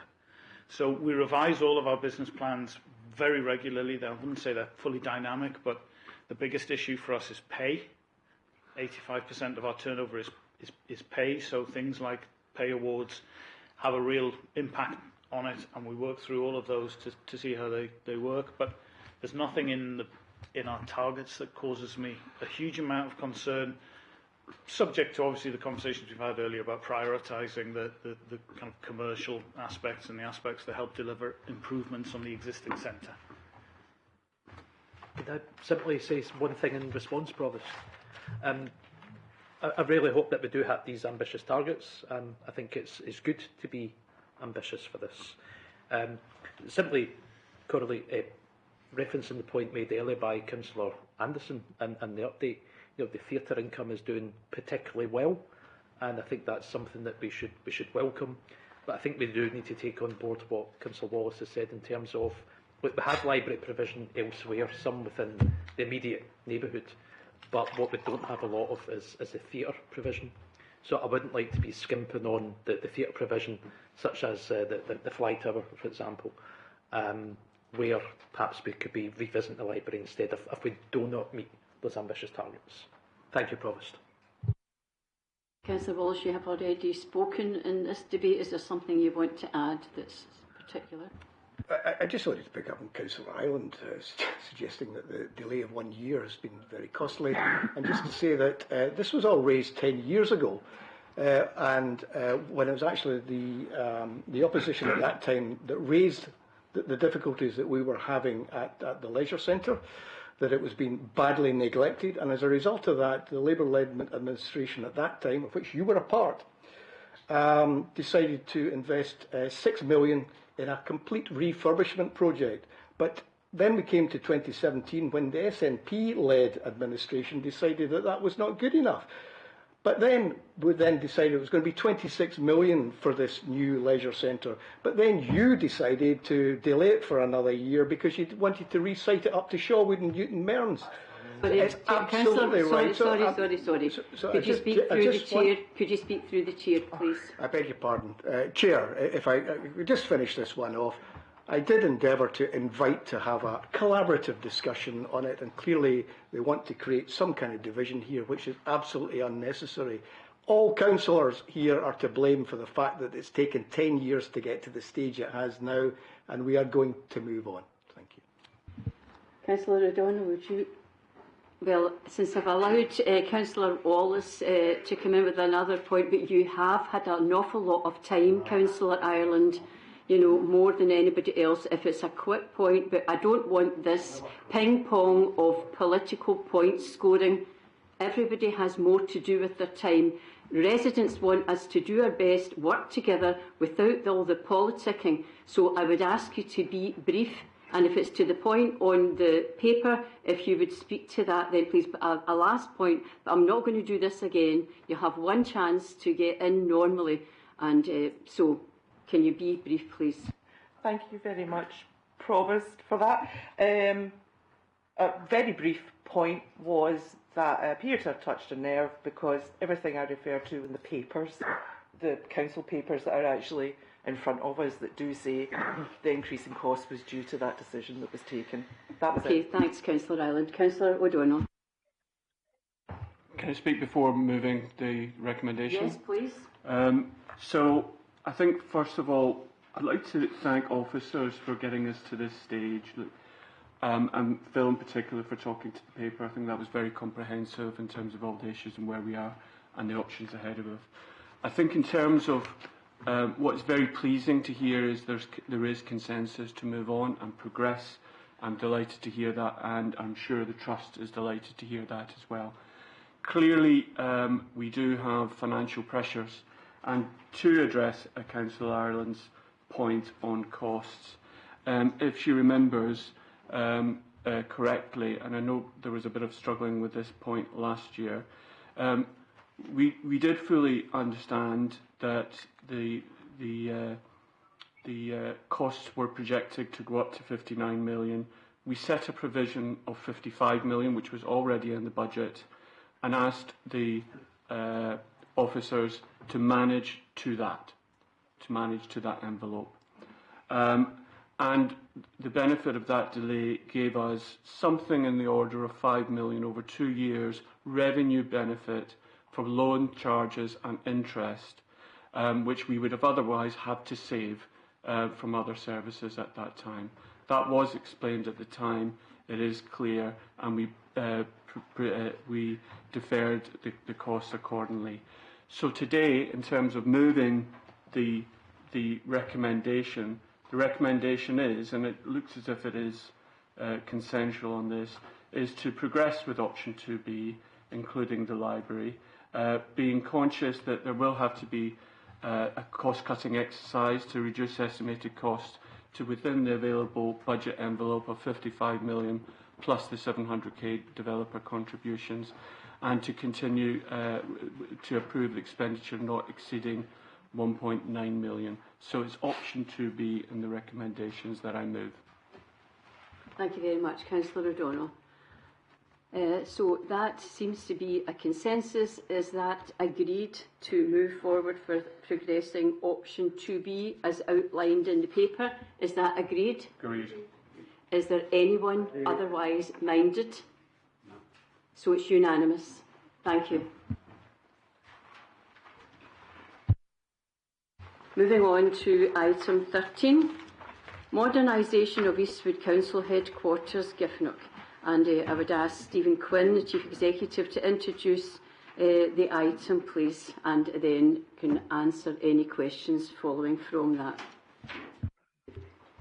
Thank you, Provost. Councillors, this paper asks Council to approve the substantive works that will be required to refurbish Eastwood Headquarters. The paper also sets out the background and the rationale for this work. First of all, as was illustrated earlier by Councillor Ireland, I want to recognise the financial challenges that the Council face, and therefore this has been considered when developing this proposal. As you know, the Council has already taken the decision to close Spearsbridge office, and a decision which enables a significant saving to be made. Redesigning the headquarters here in Eastwood will allow the staff who are currently located in Spearsbridge to move here. Overall, and after taking into account the projected cost of the refurbishment, as detailed in the paper, this will still contribute to an overall saving for the Council. Utilising and making the best use of the space in all of our Council buildings has to be a key focus. It is imperative that we ensure that we are making best use of space available at all times when all of our buildings are operational. Here in our Eastwood office, where the current design encompasses many small office spaces and quite unattractive corridors leading to them, doesn't currently make best use of space. And in addition, I do not believe it fits with the vision of a modern, bright and well-ventilated working environment. In addition, the Council chamber and the member breakout area is not fully accessible for all, and indeed it lies vacant for most of the time. Further, the staff facilities are exceptionally poor, and space for working together and breakout to support collaborative work needs to be significantly improved. The design will aim to address these issues, offering greater usable floor space, improved ventilation, upgraded staff welfare facilities, more natural light and multifunctional space, while it will continue to accommodate the more traditional desk space that is also required. Design work would also include the Council chambers and the member breakout space being redeveloped for multifunctional use, and therefore improving the environment for you, the members, but also the staff, and also potentially a space for community use. It is important, I'm sure you'll agree, that we look after our staff. They're our greatest asset. Offering a high-quality working environment not only supports our current workforce, but I believe it will also help us to recruit the best talent to East Renfrewshire. And we've already spoken tonight about some of the challenges about recruiting staff to vacancies within the Council. Of course, in designing this, we will work with our staff to understand what a modern, vibrant and productive working environment looks like for them. This will include the learning from the Eastwood Health Centre and the current working taking place in the Barrhead offices. It is recognised that a refurbished Eastwood headquarters will need to offer a range of facilities, some of which might include appropriate workstations that accommodate staff in the many different roles that they undertake, an Eastwood headquarters with a modern IT solution, high-quality staff welfare facilities, including areas to have a breakout or just have a break or a pause and reflect. Indeed, it is often these spaces that promote the informal opportunities for thinking, innovation and the creation for the best ideas and solutions. We need varying types of meeting and collaborative spaces which allow teams to work together and also for teams to work across services. It is important to create an environment which actively encourages, promotes and lends opportunity to cross-fertilisation of idea and solution. Never has that been more important. It is this type of environment which supports the culture and ethos we must continue to foster in East Rhemshire. It is vital that we value our workforce. As I've said, they are our greatest asset.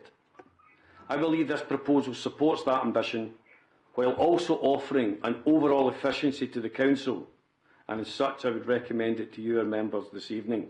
And I'm happy to take any questions, and Phil is also here to support me with those questions. Thank you, Provost. Thank you very much, Chief Executive. Now, I see Councillor MacDonald is indicating, I don't know if that's what they call a legacy hand now these days, or if you want to come in with a question, Councillor MacDonald, that's fine. Thank you. Not so much a question, it's really just a position I wanted to that I can't support this in any way. I just feel it's the wrong time. We've just approved the pulling of crossing guards. We've got numerous things that are being pulled from education. I'm the father of a young girl at 9 years old who suffers from quite severe dyslexia. She's had all of her dyslexia support pulled from her primary school, and we are now paying privately for it. So I would not be in a position in good faith to be somebody that would approve of this. I find it to be aloof. And the very idea that we are actually looking at upgrading these headquarters to the tune of nearly £4 million, I find to be quite disgraceful, actually, in the current financial climate that we are all living in. And we're asking our residents to tighten their belts with increased council tax payments year on year, albeit it's going to be frozen this year. But ultimately, things are tight. We're pulling services right, left and centre. And it's not a good look from a public relations standpoint to the general public for us to be doing this. So for that reason, I can't support it in any way, shape or form. What I would say is that if there are small refurbishments that need to be made within the building in terms of making certain rooms smaller to accommodate larger facilities, then by all means go for it. But the idea that we're going to spend, the idea in the proposal, we're going to spend almost £4 million on the HQ, I find it to be so out of kilter with the public pulse right now. Thank you. Thank you, Councillor MacDonald. Do you want to respond to that, or will we take another question as well and you can respond to two at the same time? Sure. Okay, does anybody else want to ask a question or make a point? Councillor Morrison? Yeah, thank you, Provost. Appreciating the distinction between how capital fund is budgeted for and revenue budgeting. I'd quite appreciate how long it would take for that one-off capital expenditure to be recuperated through the saved office costs of Spears Bridge. Bear in mind that Spears Bridge is a rented premises and not one that the council owns.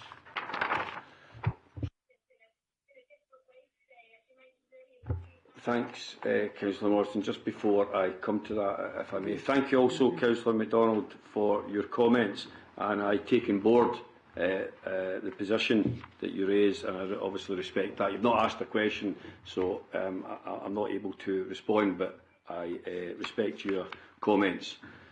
And respect, Councillor Morrison, your own question. I think it's in the paper, and Margaret will be able to explain it better than me. That seems as if I'm passing the buck, but I know she's much better at it than I am in explaining it.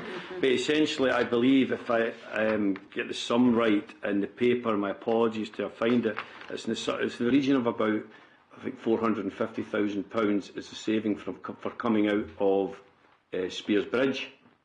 And therefore, what Margaret would be able to tell me more is what the cost of borrowing would be for approximately £4 million capital.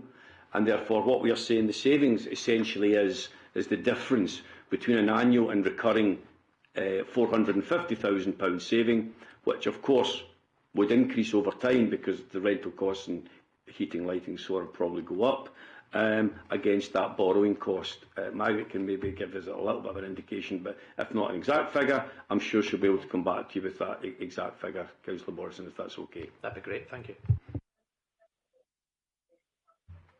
I'm just trying to look up my files for an indicative figure for £4 million worth of borrowing, but I'll maybe chip back in with that one later. But what the Chief Exec said was correct, that it's between 450 and 500,000 a year that we're going to save by coming out of Spears Bridge, and overall we would be taking out borrowing for the cost of any works to the Eastwood HQ, probably taking it out over at least 20 years or something of that nature. So I can maybe come back at the end and advise Councillor Morrison on that. Thanks, Margaret. Councillor Ireland. Thank you very much, Provost. Yes, I think it does say over a 20-year period this modernisation proposal represents a 3.3 million saving in the Council's accommodation costs. I'm not really thinking over the 20 years. I'm thinking of the now and the next couple of years. I hate seeing this report before us tonight. It turns my stomach, to be honest. Frankly, it's a slap in the face to the very constituents we're meant to serve. The estimated costs for the proposed work to both the Eastwood HQ offices and chambers are staggering. 3.7 million, and it will be more than that, because we've talked several times about construction costs. It will be more than that, probably well beyond that. The timing and nature of this proposal is nothing short of disgraceful. We've already, and Councillor MacDonald touched on this as well, we've had a paper earlier from the administration which cut jobs and services earlier tonight, and now we're presented with your plan to refurbish your own offices and your own chamber. To say it's misplaced set of priorities is an absolute understatement. It should be frontline jobs and services, and I shouldn't have to be saying that out loud, but here I am. I can't believe you brought it to full council with a straight face. It's quite beyond me. With the UK completely in chaos and with further austerity in the horizon, you choose right now to disregard the livelihood of individuals as you did earlier tonight. I think we were up at 37 jobs and then another 12 crossing patrollers. What's important to this partnership is your own offices and making the councillors' chamber more comfortable. I think this is absolutely fine, and I don't see why we're even bothering to spend money on this. The Spears Bridge office remains operational until 2026, and there is available space in both Eastwood and Barrhead HQs. We had that confirmed at a previous meeting that was held out with this chamber, that there is space. Additionally, it's worth noting that we're still in the midst of a global shift towards online working, a reality that could significantly reduce the immediate need. Now, I'm sure you have looked into it, but it is still an ongoing move towards less dependence on physical office space. And yet here we are, Facebook will only be described as a frivolous vanity project, seemingly aimed at satisfying egos of certain individuals at the expense of the very residents we're elected to represent. In the midst of a cost of living crisis, with you being responsible for local jobs and services hanging in the balance, God knows what's going to come in your budget, it's utterly irresponsible to consider spending millions of pounds on what amounts to a self-serving endeavour. I implore each and every one of you to seriously reconsider the priorities reflected in this paper. I ask that we redirect our focus towards saving local jobs and services, something that we failed to do earlier tonight, putting the needs of our residents ahead of your own desires. God, I've got nothing else to say. I'm just Thank you very much, Councillor Edlin. Sorry, Councillor Edlin's waiting to come in anyway, and then Councillor Pragnell. Councillor Edlin. Thank you, Provost.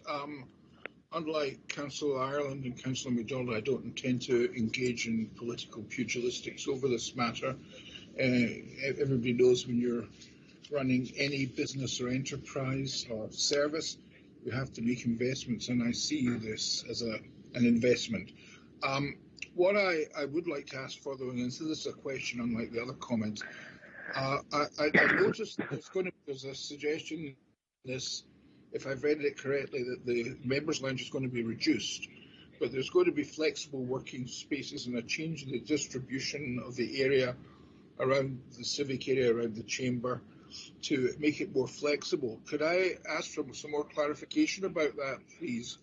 Because I've attended a number of events that have taken place in the members' lounge, and it's been absolutely jam-packed full. So I wonder how you'll be able to get so many people in if you're going to be cutting the size of the members' lounge. But I did read something about flexible spaces and manoeuvrability, etc. So can I have some clarification on this?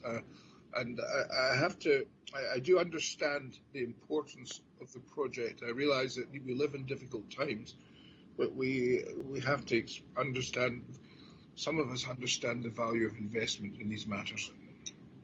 Thank you, Councillor Edlin, and I'll ask Phil to respond to that if you're the Thank right you. person from the team over there. Thank you. In terms of the members' lounge and the civic chambers, one of the reasons that the members' lounge could be reduced in space is, firstly, it isn't well used, but secondly, if the chambers is changed, then that becomes more flexible, so therefore there is less of a requirement to use the members' lounge. So if one looks at the layout here, we have very fixed, the layout is fixed and the furniture is fixed, and one can't really reconfigure it for different types of meetings.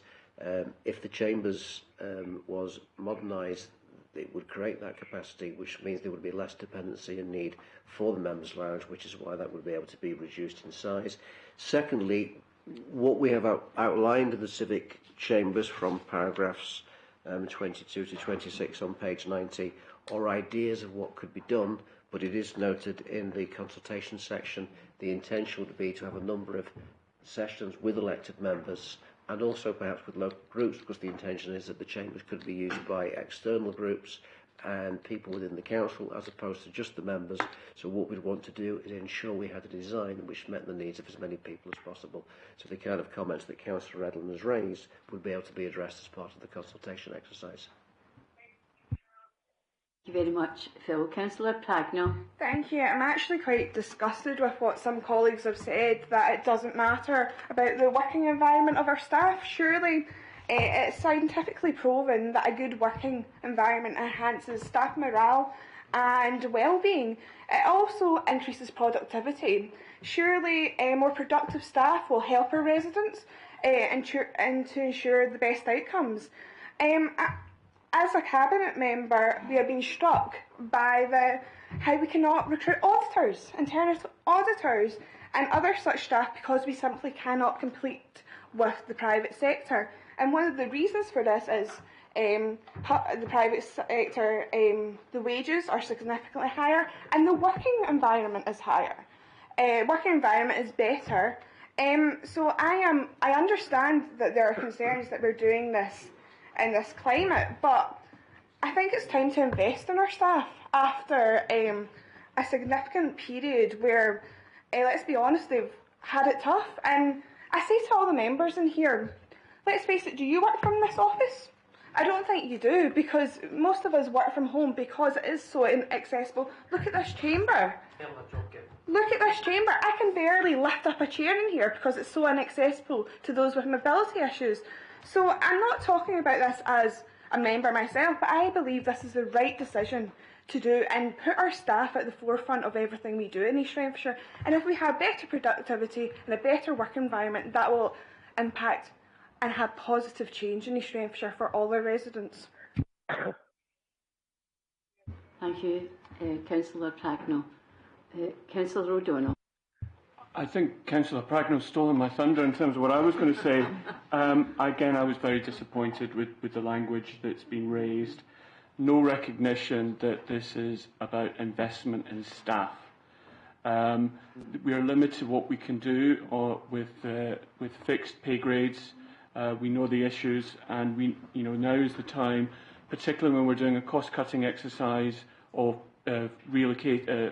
closing down Spears Bridge and moving the people here. Now's the time to get this environment fixed and productive and that works for our staff. This is not about it working for us as members. This is about our staff. and this is the time and this is the opportunity to invest in them. If if other members there think it's disgusting to invest in our own staff, then hell mend you, really. That's not that's not how we should be thinking about our staff and how we treat them. So I think this is a very strong recommendation. It's the right timing. It's a cost-saving exercise, and it's putting our staff front and centre, and that's what we should be doing. Thank you. Okay, thank you very much. So the proposal in front of us, sorry, of a miss. Oh, sorry, Councillor Wallace. I didn't realise I was going to say something, but I'd love to, if I could, which is just with Councillor Ireland, and all she mentions is she's only caring about the now. If an SNP would actually look to the future, we've had 16 years of them, and look where we are just now. If they thought 16 years ahead, that would be great. And one other thing, just in terms of investing in this edifice that we have here, I think it was Councillor Ireland announced we had a climate emergency. So how much power and carbon footprint are we going to be much better off as a result of this investment? Thank you. Thank you, Councillor Wallace. Now, colleagues, I'll go to the recommendations there, and we're asked to approve carrying out substantive. Is that a point of order? You've already spoken. So you've already spoken, Councillor Ireland. I'm not prepared to let you back in again. Sorry? Oh, sorry, I didn't hear that.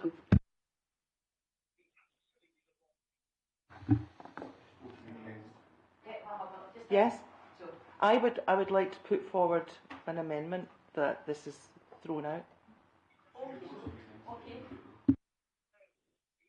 If it's an amendment, you want to put forward an amendment, then I would have this proposed and seconded, and then I would ask for your amendment to be proposed or seconded.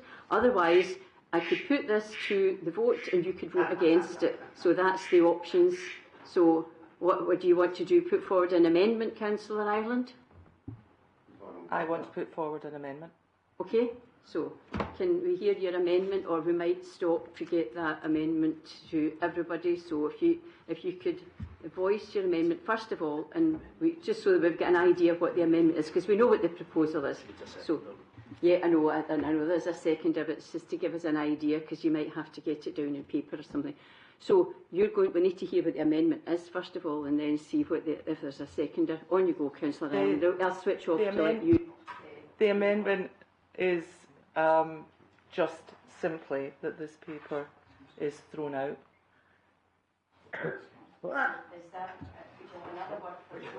Oh, sorry. That this paper is sent back to officers until such a time as this can actually be afforded. Now is not the time.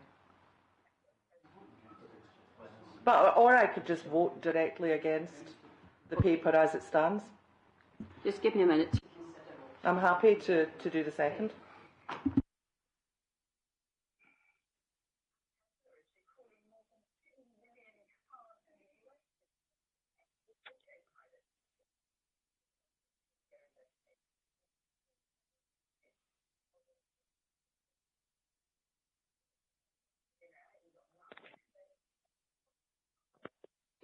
Councillor Ireland.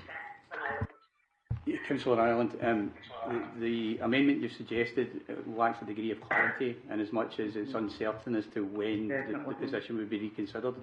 If I understand you correctly from what you've indicated, what you're essentially saying is that you do not, or you would wish Council not to approve carrying out the substantive work, so effectively you're applying a negative to what's being asked. Is that correct? Thank you for keeping me right, Jenny. That is what I'm saying, yes.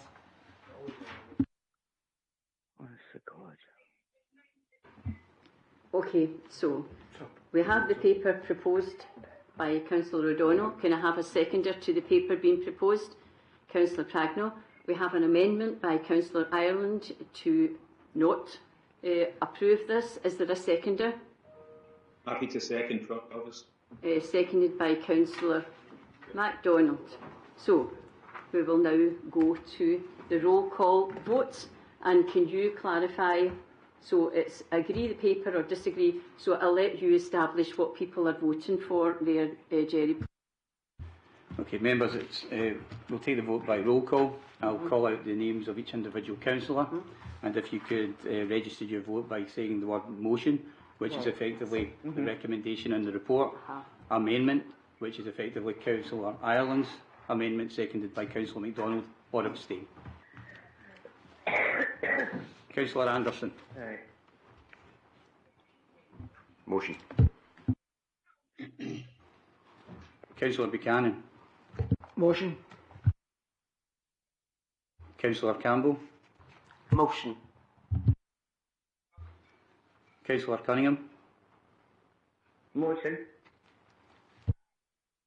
Councillor Devlin. Motion. Councillor Edlin. Motion. Councillor Ireland. Amendment.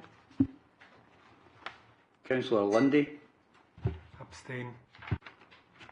Councillor MacDonald. Amendment. Councillor McLean. Motion. Councillor Merrick. Motion. Provost Montague. Motion.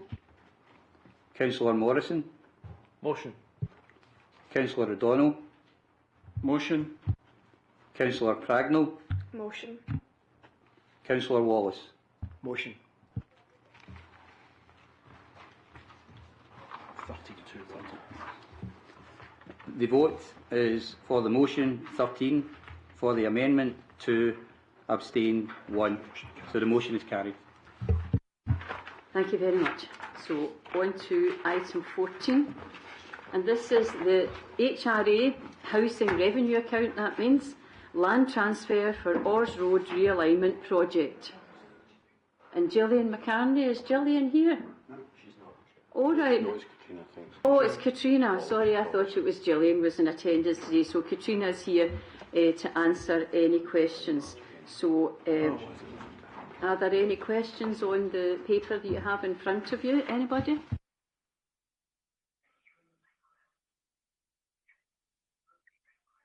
Nobody, and nobody online either. So agreed? Okay, thank you. Next item, item 15, and that's the defibrillator report.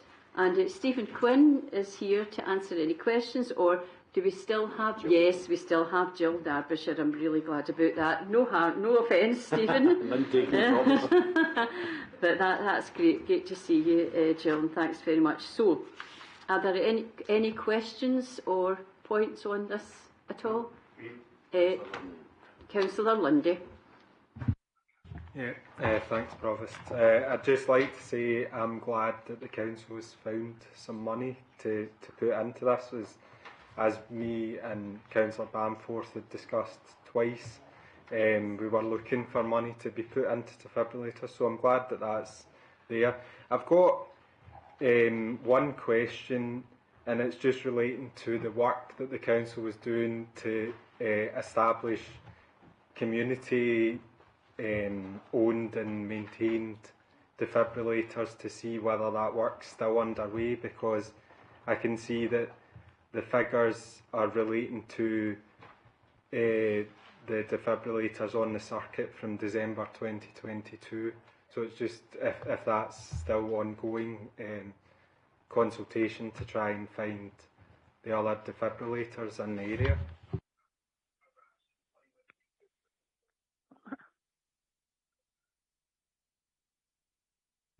Jill, would you like to answer, please? Thanks.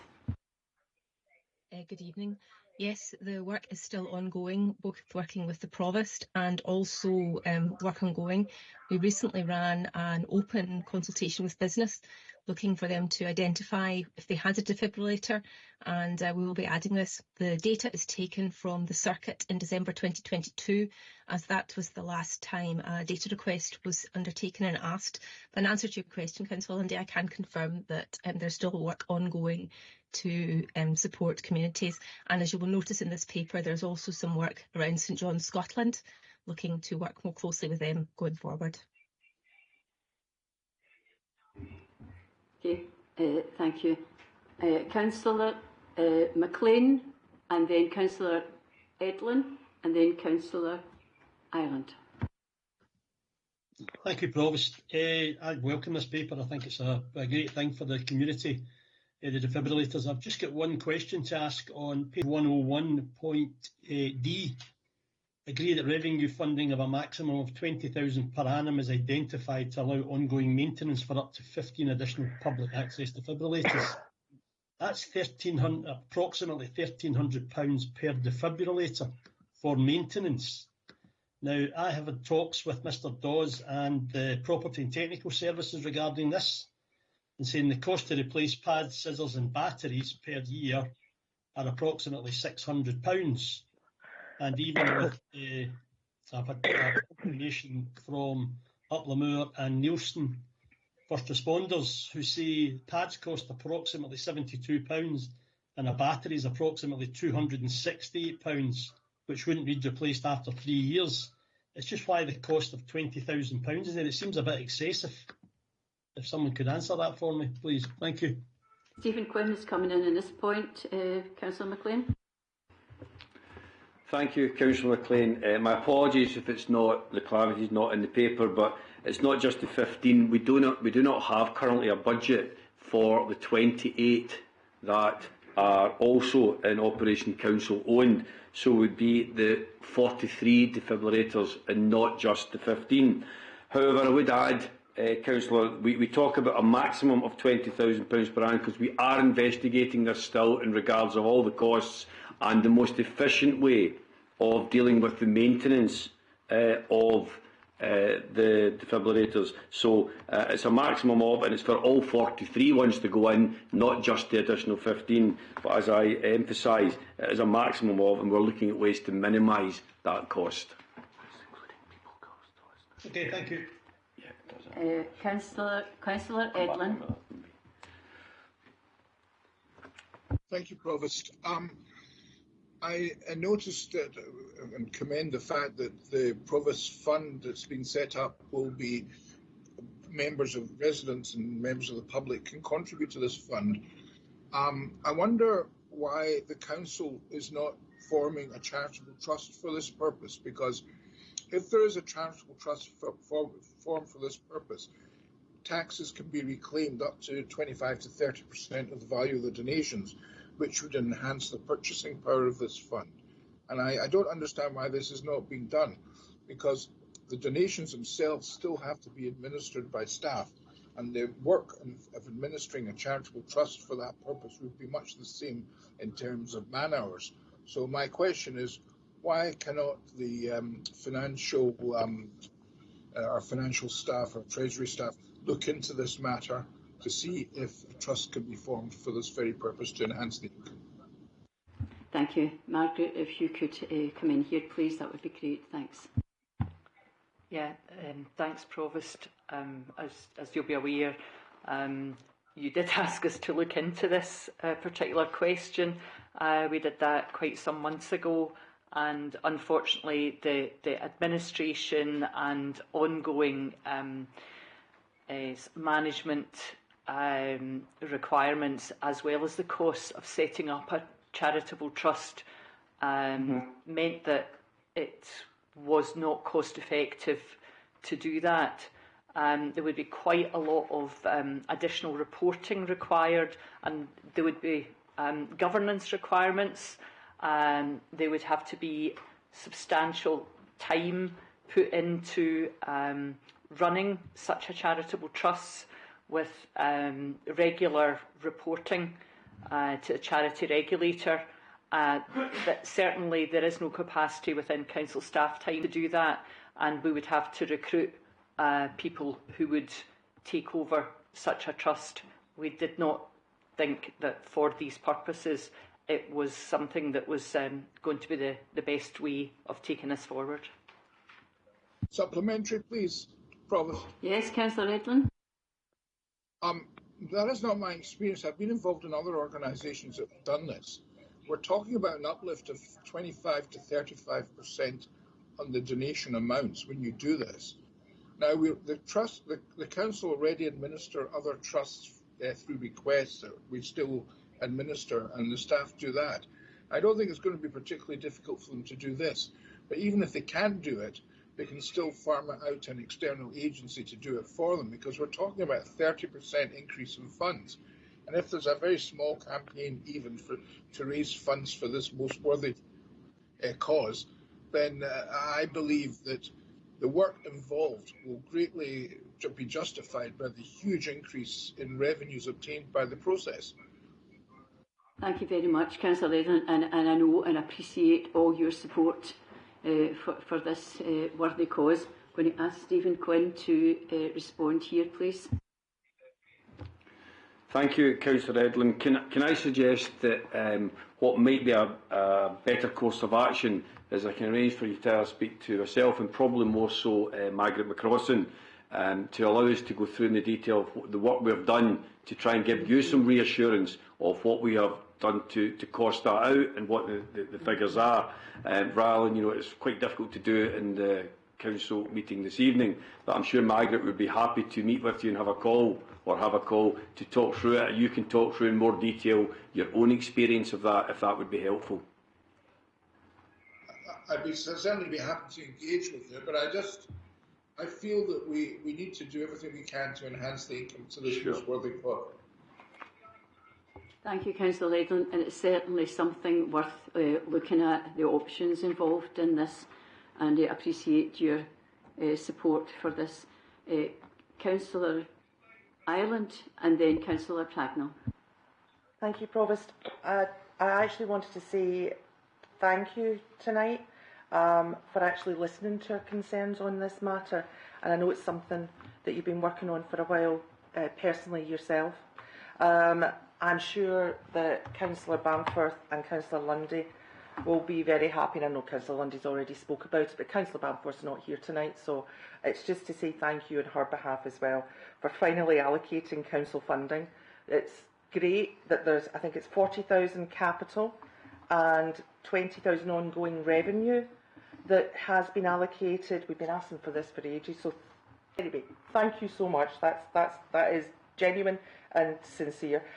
On a personal note, since this is moving forward, I wanted to draw attention tonight to there's a defibrillator on Clarkston Road at the Netherley shops. This device was installed in the memory of Craig Stokes.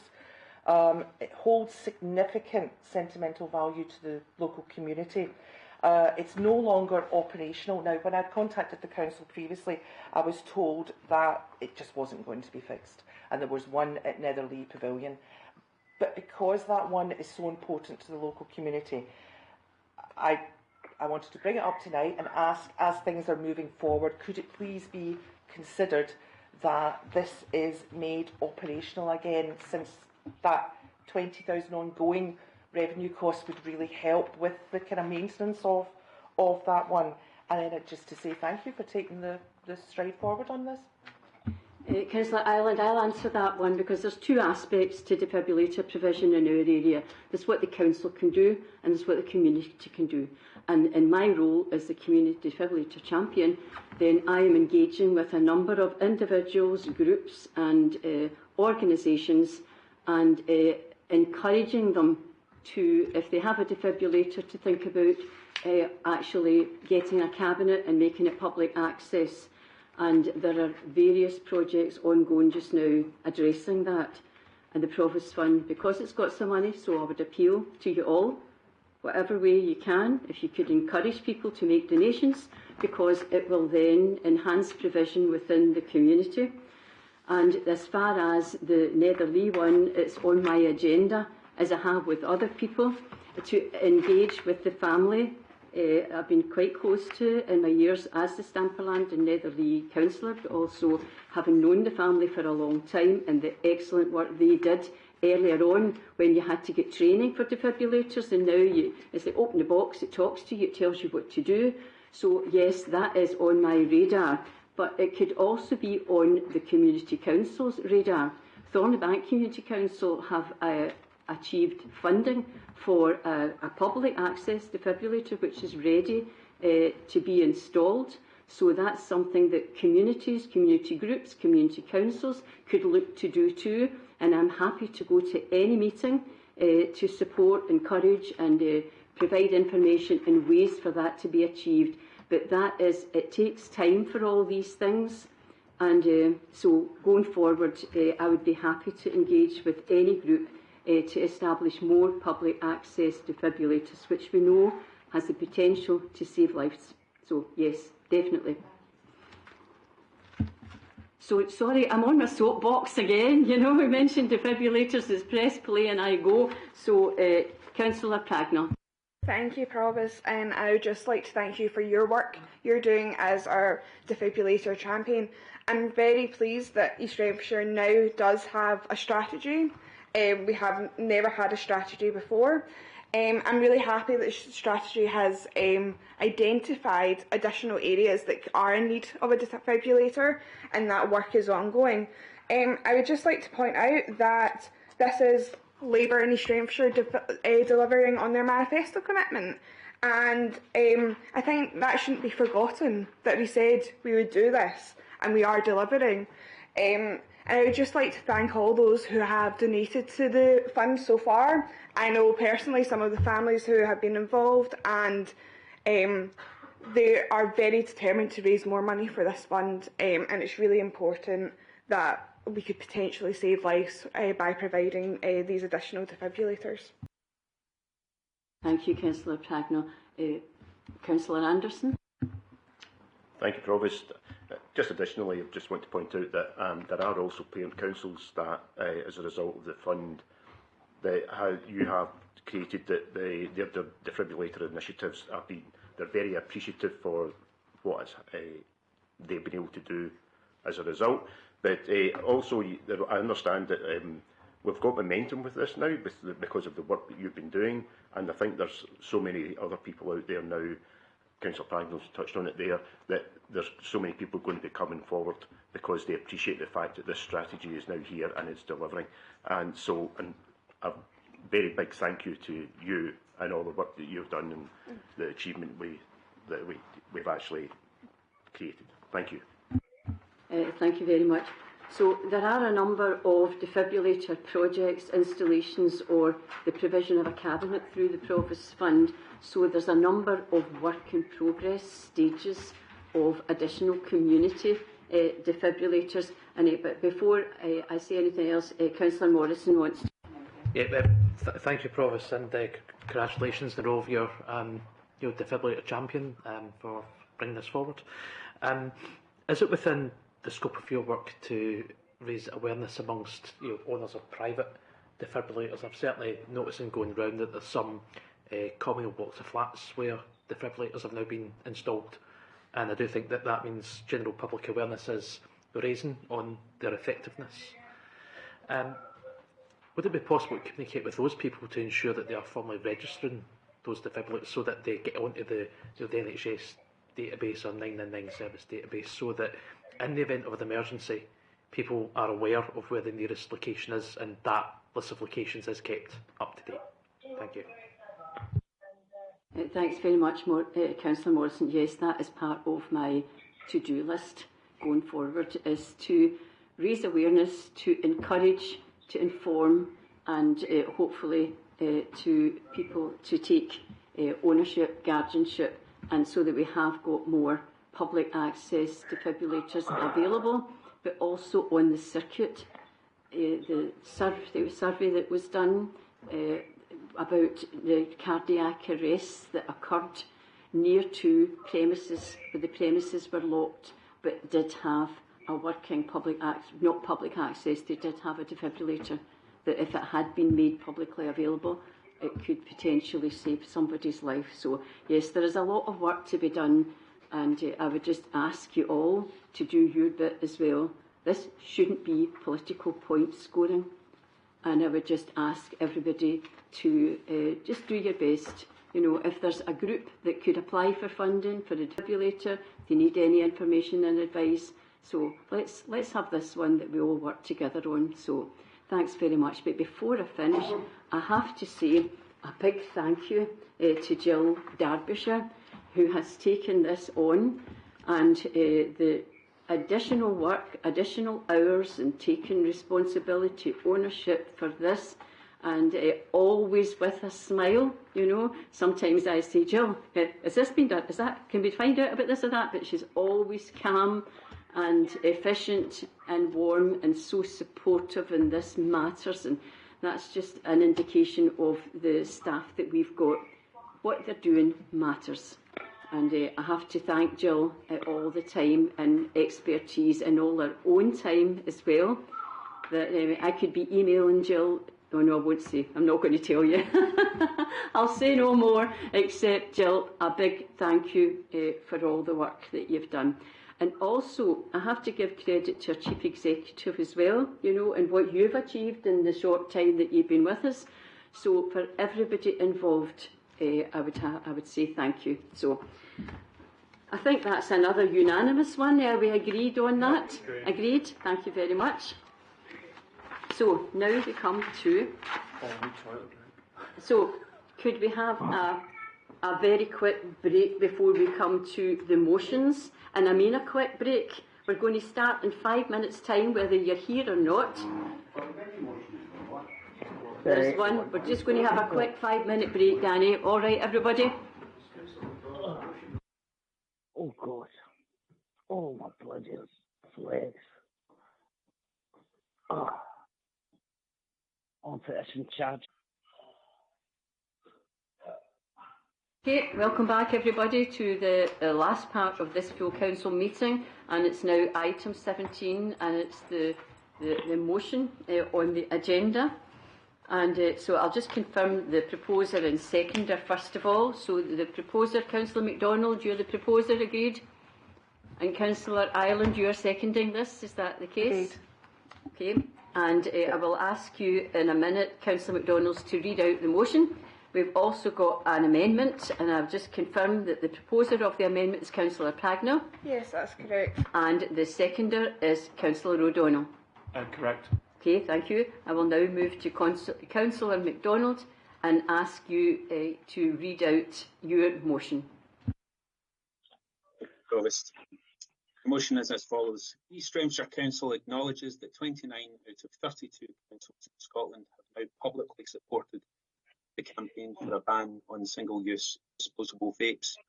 The Council further acknowledged that both the UK and Scottish governments are now publicly in favour of moving towards a ban on single-use disposable vapes and are now actively moving towards creating legislation to ban them.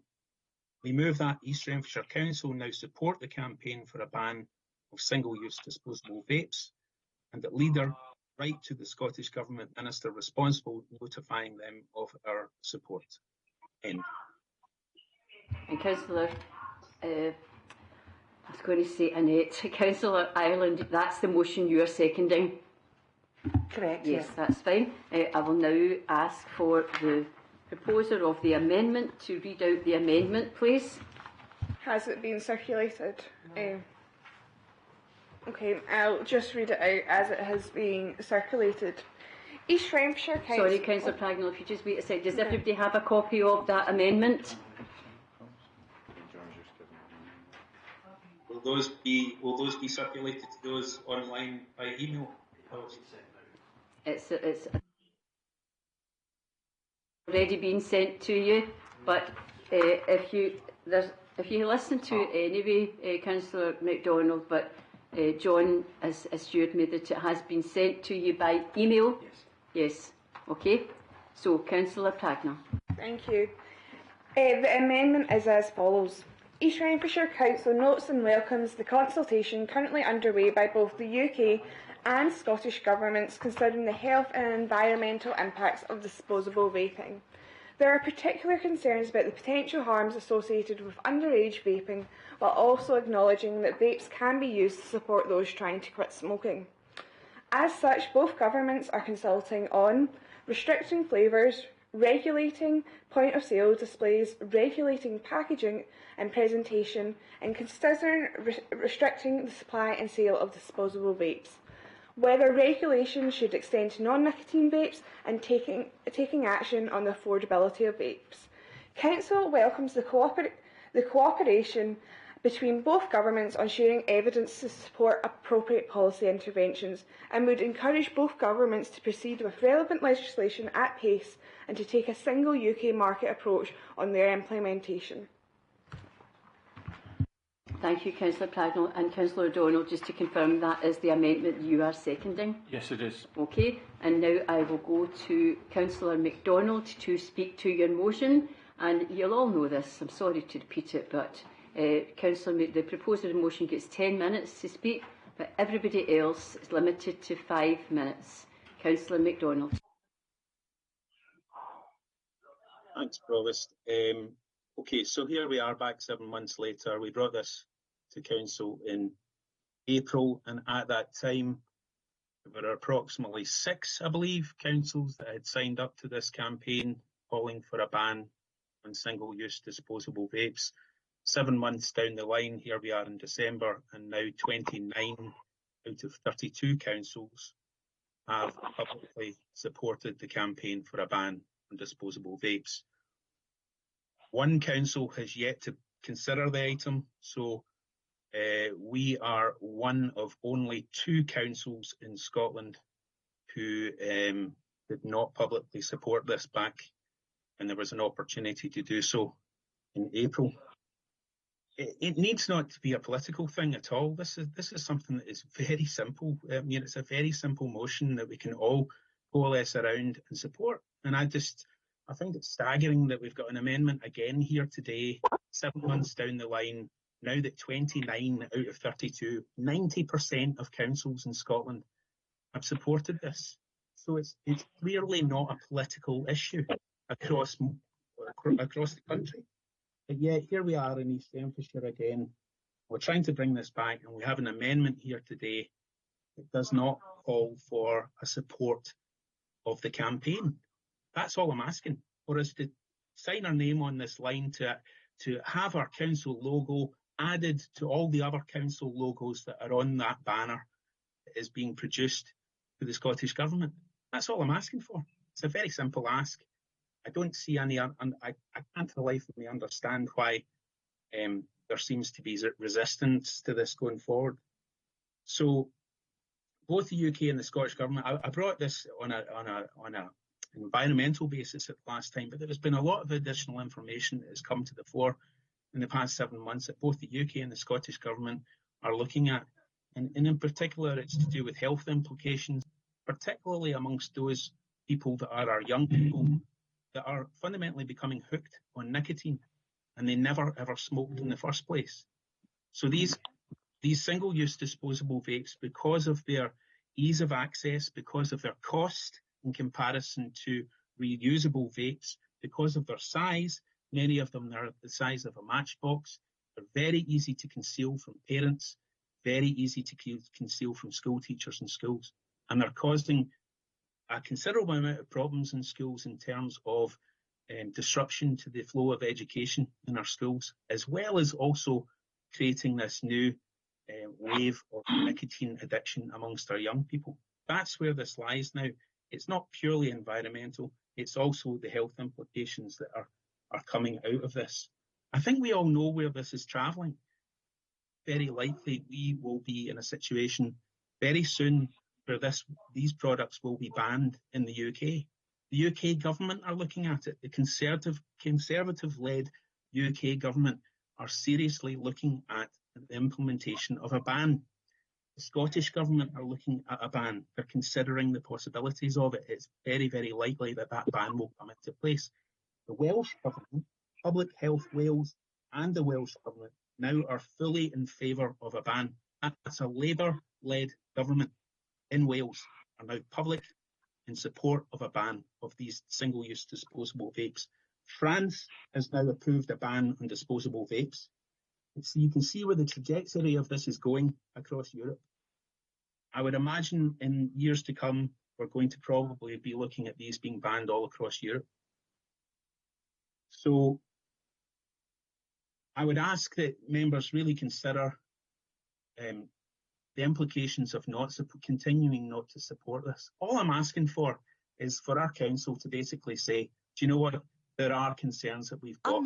There are alternatives. there are alternatives for these disposable vapes, and that is the reusable vapes. I accept that they are a stepping stone for those that are trying to quit smoking, but we are talking about young people, many of which who have never touched a cigarette in their life. I got on a bus recently on the top deck of a bus coming back to Clarkson, and about 7 or 8 young people got in that bus, and they were all getting off at Clarkson Toll. Every single one of them, aged around 15 or 16, were puffing on a vape on the top deck of that bus.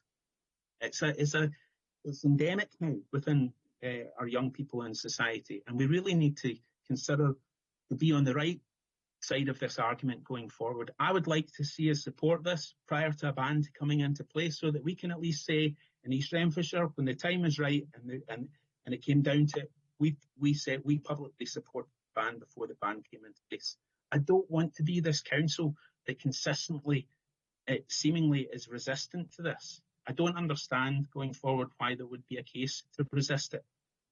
So having said all that, my hope is that members can consider this motion against the amendment that's been tabled here today, and we look forward, to a ban in Scotland. That's what I would hope for on these particular devices, and I would like to be on the right side of that argument.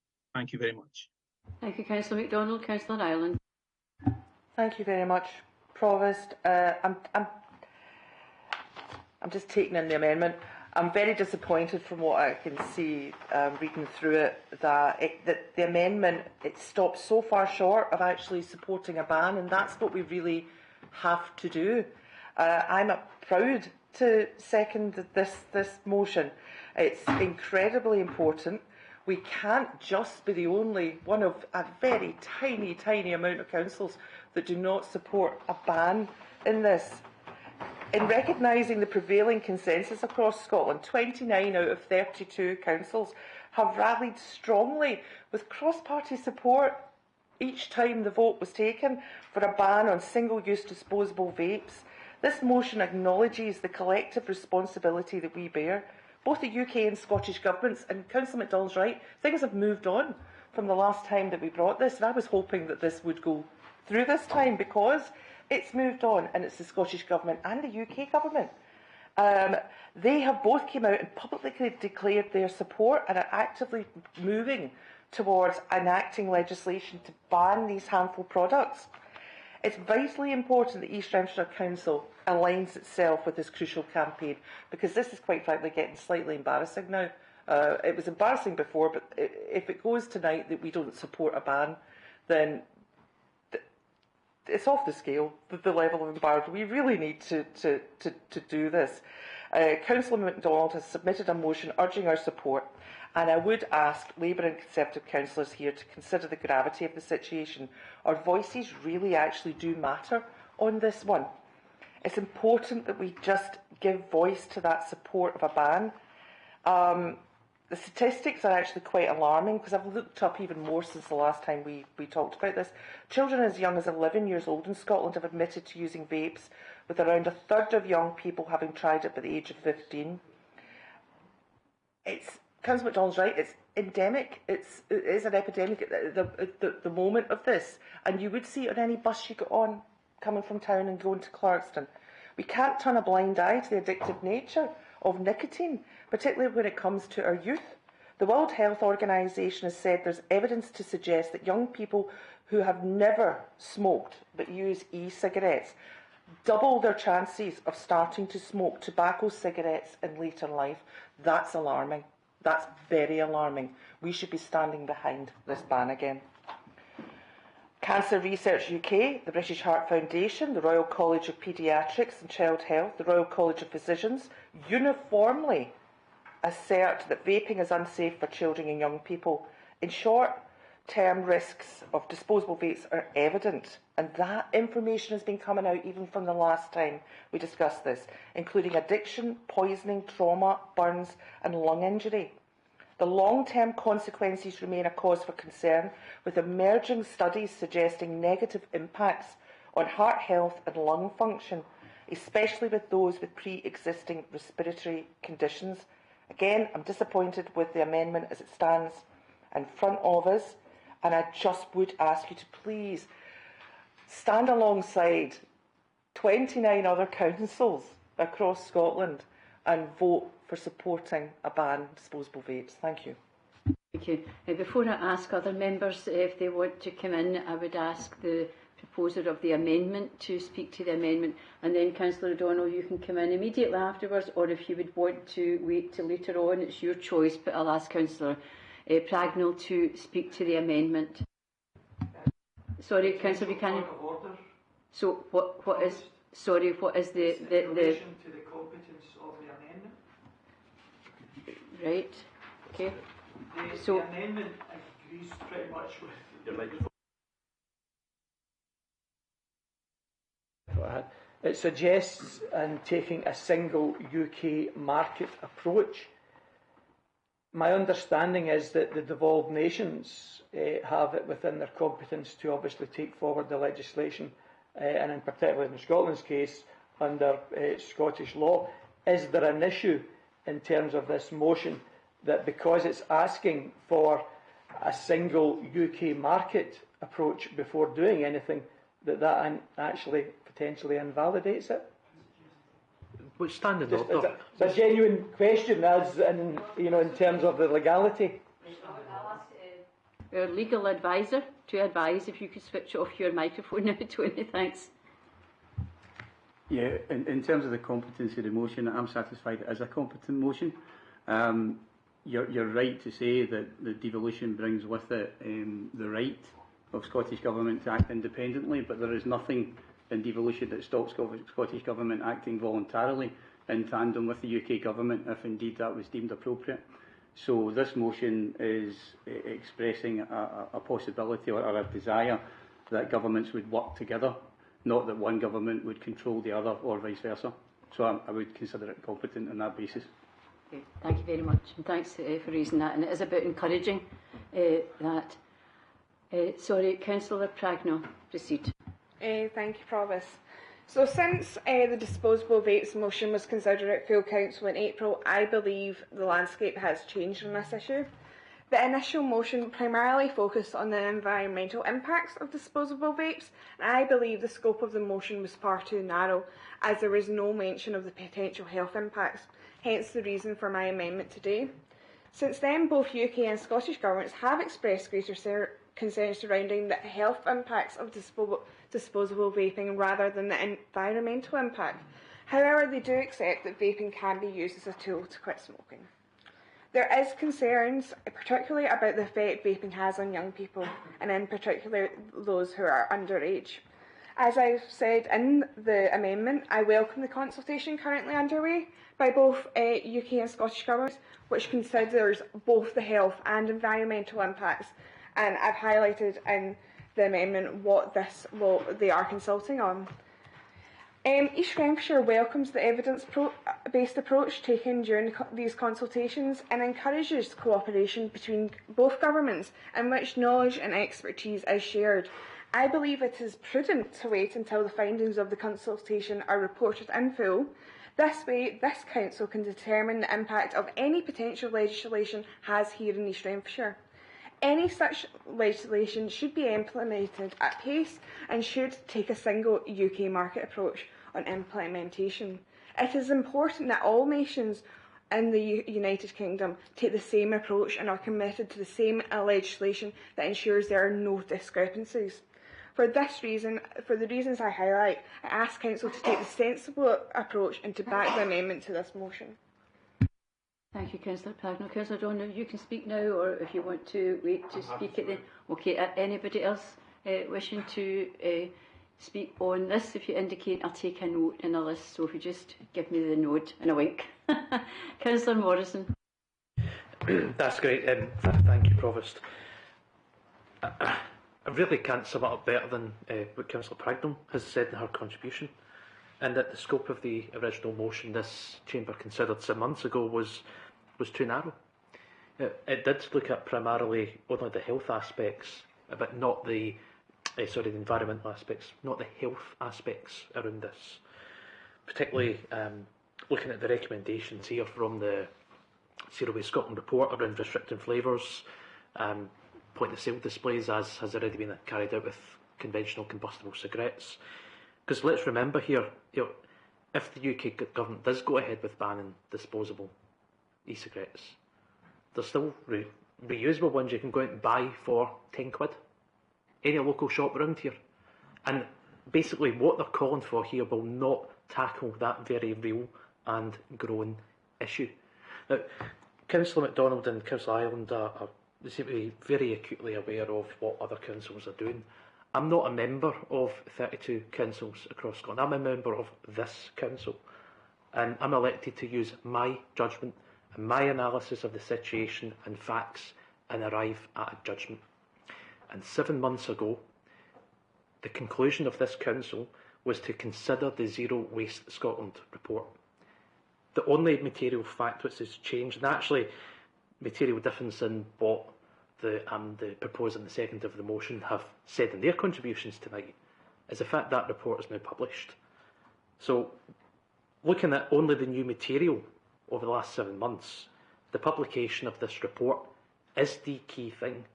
And I think of its 9 conclusions, Bannon was one of them, of its 9 conclusions, which look beyond not just single-use disposable e-cigarettes, but what happens after that in terms of the reusable ones and how we have a strategy to tackle underage purchasing of those. I think that's better encapsulated in the amendment. For that reason, it has my support. Thank you. Thank you very much. Councillor Buchanan, and can anybody else in the chamber indicate if you wish to speak so I can take a note of your name? Councillor Buchanan. Thank you, Provost. I'm quite astonished actually that we've received this. The previous debate that we had 7 months ago touched on all of the issues that are here. It touched on the environment, touched on the health issues. Everything was discussed during that debate. It was put forward, as it had been in numerous authorities across the country. My concern with the amendment, as I alluded to, is how long, given that it is competent, and I acknowledge that, how long is it likely to take before we actually get to a set of circumstances where all 4 nations, of those with devolved powers, are in a position to actually take that decision? It suggests to me that in Wales and in Scotland we are probably pretty further advanced. We don't have a potential election next year, which is likely to then delay that even further in terms of the UK. But it would strike me that we strike while iron's hot, and that the respective nations push forward for a decision on it, take that decision, and start protecting the lives, particularly of our children and young people, as we know this is having a significant impact, as quickly and as soon as possible. And if further down the line there is UK agreement on it, absolutely fantastic. But let's not hang about waiting on trying to get a set of circumstances when all parties, if you like, are aligned. Let's take it forward and make sure that we can deliver on this. It's our children and young people who are suffering most within this, and I think it's vital that we take action as quickly and as effectively as possible. Thank you, Councillor Buchanan. Councillor O'Donnell. Yeah, thanks very much, Provost. As been highlighted, political debate on disposable vapes has moved on considerably since the motion was originally raised in April. And although there may have been discussion about it, it's very clear the written motion which called for the ban on sale of disposable vapes, principally due to environmental impacts. And let's remember that original campaign was focused on the environmental impact. At that stage, an amendment was passed which highlighted the wider health and societal impact of promoting disposable vapes to children, which the original motion was silent on, and urged governments to consider an evidence-based view on how to tackle the problem of disposable vapes. So I'm disappointed that this motion has been called back to Council. I believe it is now redundant to revisit this issue again at Council, and as both governments are in the process or have completed detailed consultations, looking at the wider societal impacts of disposable vapes and not just the environmental impact. So the debate has moved on considerably, and in the direction that the amendment was suggesting. So in terms of being on the right side of history, I think the proposer of the motions and seconder should consider that comment. So we urged that in the original amendment in April, and on the single market issue, why we raised that. What we have seen in the consultation, particularly on the UK side, because the Scottish one isn't out there yet, and the UK one has completed, they were very comfortable sharing the evidence and using the evidence coming from the Scottish surveys of West Aero Scotland, and it was welcomed. And I welcome that cooperation between both parties. It is a broader societal issue, it is not a political issue. So it's good to see that cooperation between governments. We would like to encourage them both to take a single market approach to this. The reason being to prevent loopholes so that to access either side of the Scottish border. So you're right, it would be better if there is a ban, and we're not against a ban, if it's evidence-based and it's implemented appropriately. That it's ideally at the same time, same conditions, same restrictions on sale. Otherwise, you are going to create effectively a black market, right? And that's in no one's interest to do. So that's why we specifically raised that issue. And with that, I'm happy to second the amendment. Okay, thank you. So I'll now ask Jerry to conduct the vote and explain the options. Thank you. Oh no, sorry. I am very sorry. Sorry, Councillor MacDonald. I have not come back to you to sum up. And so if you have got 5 minutes to do that, if it will take that time. Apologies, Councillor MacDonald, and if you do so now, thanks. What an odd place our chamber has become. I mean, what a truly odd little place we have become. We're a national embarrassment in terms of this issue. An absolute national embarrassment. We now have a situation whereby, I mean, the leader doesn't even liaise with his fellow Labour leaders across Scotland. Sorry, Councillor MacDonald, can you keep to the point, please, and don't introduce any other material. Keep to the point of the motion, please. I am keeping to the point. I'm conveying my disdain about what is happening here within this chamber. I'm not happy about the way that things are going, how things have been so heavily politicised. We have 29 councils in this country who have voted in favour, who have shown favour for a national campaign to ban disposable vapes, but yet the leader of East Renfrewshire Council seems to think to know better than 29 other councils. Sorry, Councillor MacDonald, could you stop your criticism of the leader of the council? This is a democratic vote where everybody else has a vote and they're entitled as individuals to vote as they wish. So if you could make sure that you contain your summing up of the arguments relative to the motion. The arguments are relative to the motion. Am I to understand that in a political debate we're not allowed to criticise people of political parties within a chamber? I'm not quite understanding what the actual definition of You seem to me to be making a personal attack. And if you continue with this, I'm going to then have to bring Councillor O'Donnell. I don't want to have to continue this. So could you focus on the motion, please, and any arguments that have been made within the chamber which did not include any actions by our council leader? Well, that's very protectionist of you. But what I would say is, going forward about this particular issue, is that I find the argument, I find the amendment to be completely ridiculous. I mean, what have we got here? We all recognise the fact that all the different nations are working together. Indeed, actually, the Scottish Government are actually liaising with the UK Government in terms of the findings of their consultation. So they are working together. It's not going to be a situation in this country where there will be one rule in one country and one rule in another. They're all moving at pace towards bans across the United Kingdom, no matter where you are in the UK. So for us to throw in this amendment in this ridiculous kind of fashion to try, it's politically motivated. I know what it's all about. It's about a motion that just so happens to be seconded by an SNP councillor, and therefore it gets voted down by the Tory and the Labour group. And I find that completely disheartening. We brought this 7 months ago on an environmental basis, but as Councillor Buchanan had alluded to, we discussed the health implications of it. We have moved on from that. We are now at the point. We are now at the point now where significant changes have been made in terms of discussion across the UK, predominantly around the health implications surrounding young people. So, to summarise, I'd just like to congratulate the de facto leader of East Renfrewshire Council, Gordon Wallace, who manages to exert total influence over the leader of the council at East Renfrewshire, Owen O'Donnell. It's clear that he is under the influence of Councillor Wallace and support for his group. And this is pathetic because this is a non-political motion. It could have gone ahead with all of our support, but you are using this chamber as some sort of political batting cage on an issue of extreme importance that concerns our young people. I find that to be completely and utterly disgraceful.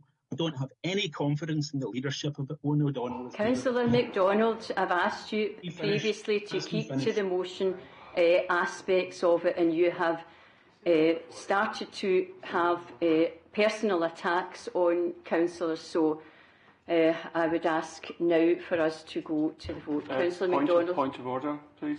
What is the point of order? A clarification of that is a breach of the Code of Standards for councillors. Well, we can look into that. Can I make a point of order? Well, what is the point on the standing orders? I don't know the specific point, but is it competent if someone has moved a motion and they've left the meeting before it has been formally moved? Is it still competent? I'm still here.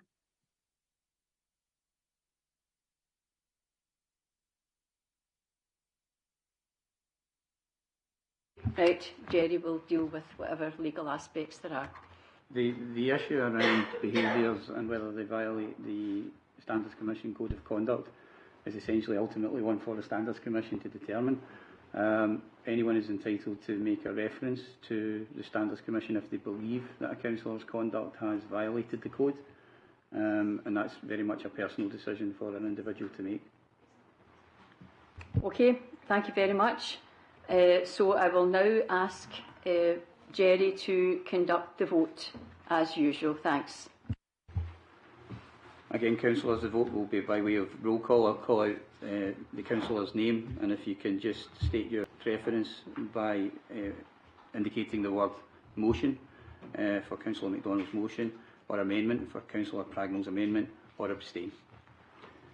Councillor Anderson. Amendment.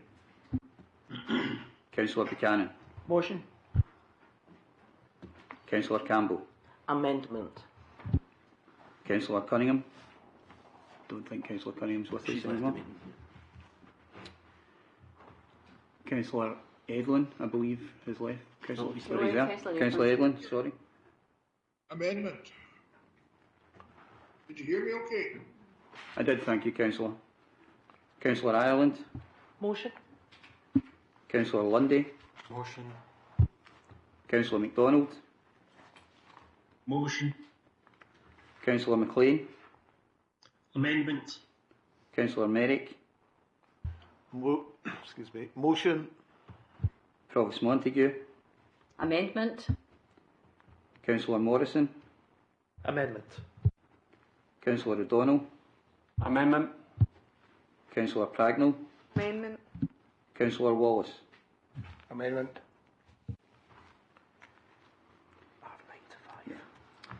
Votes for the motion 5, votes for the amendment 9. The amendment is carried. Thank you very much. So this concludes the business, and I'd like to wish everyone a happy and peaceful Christmas, and I now declare the meeting closed.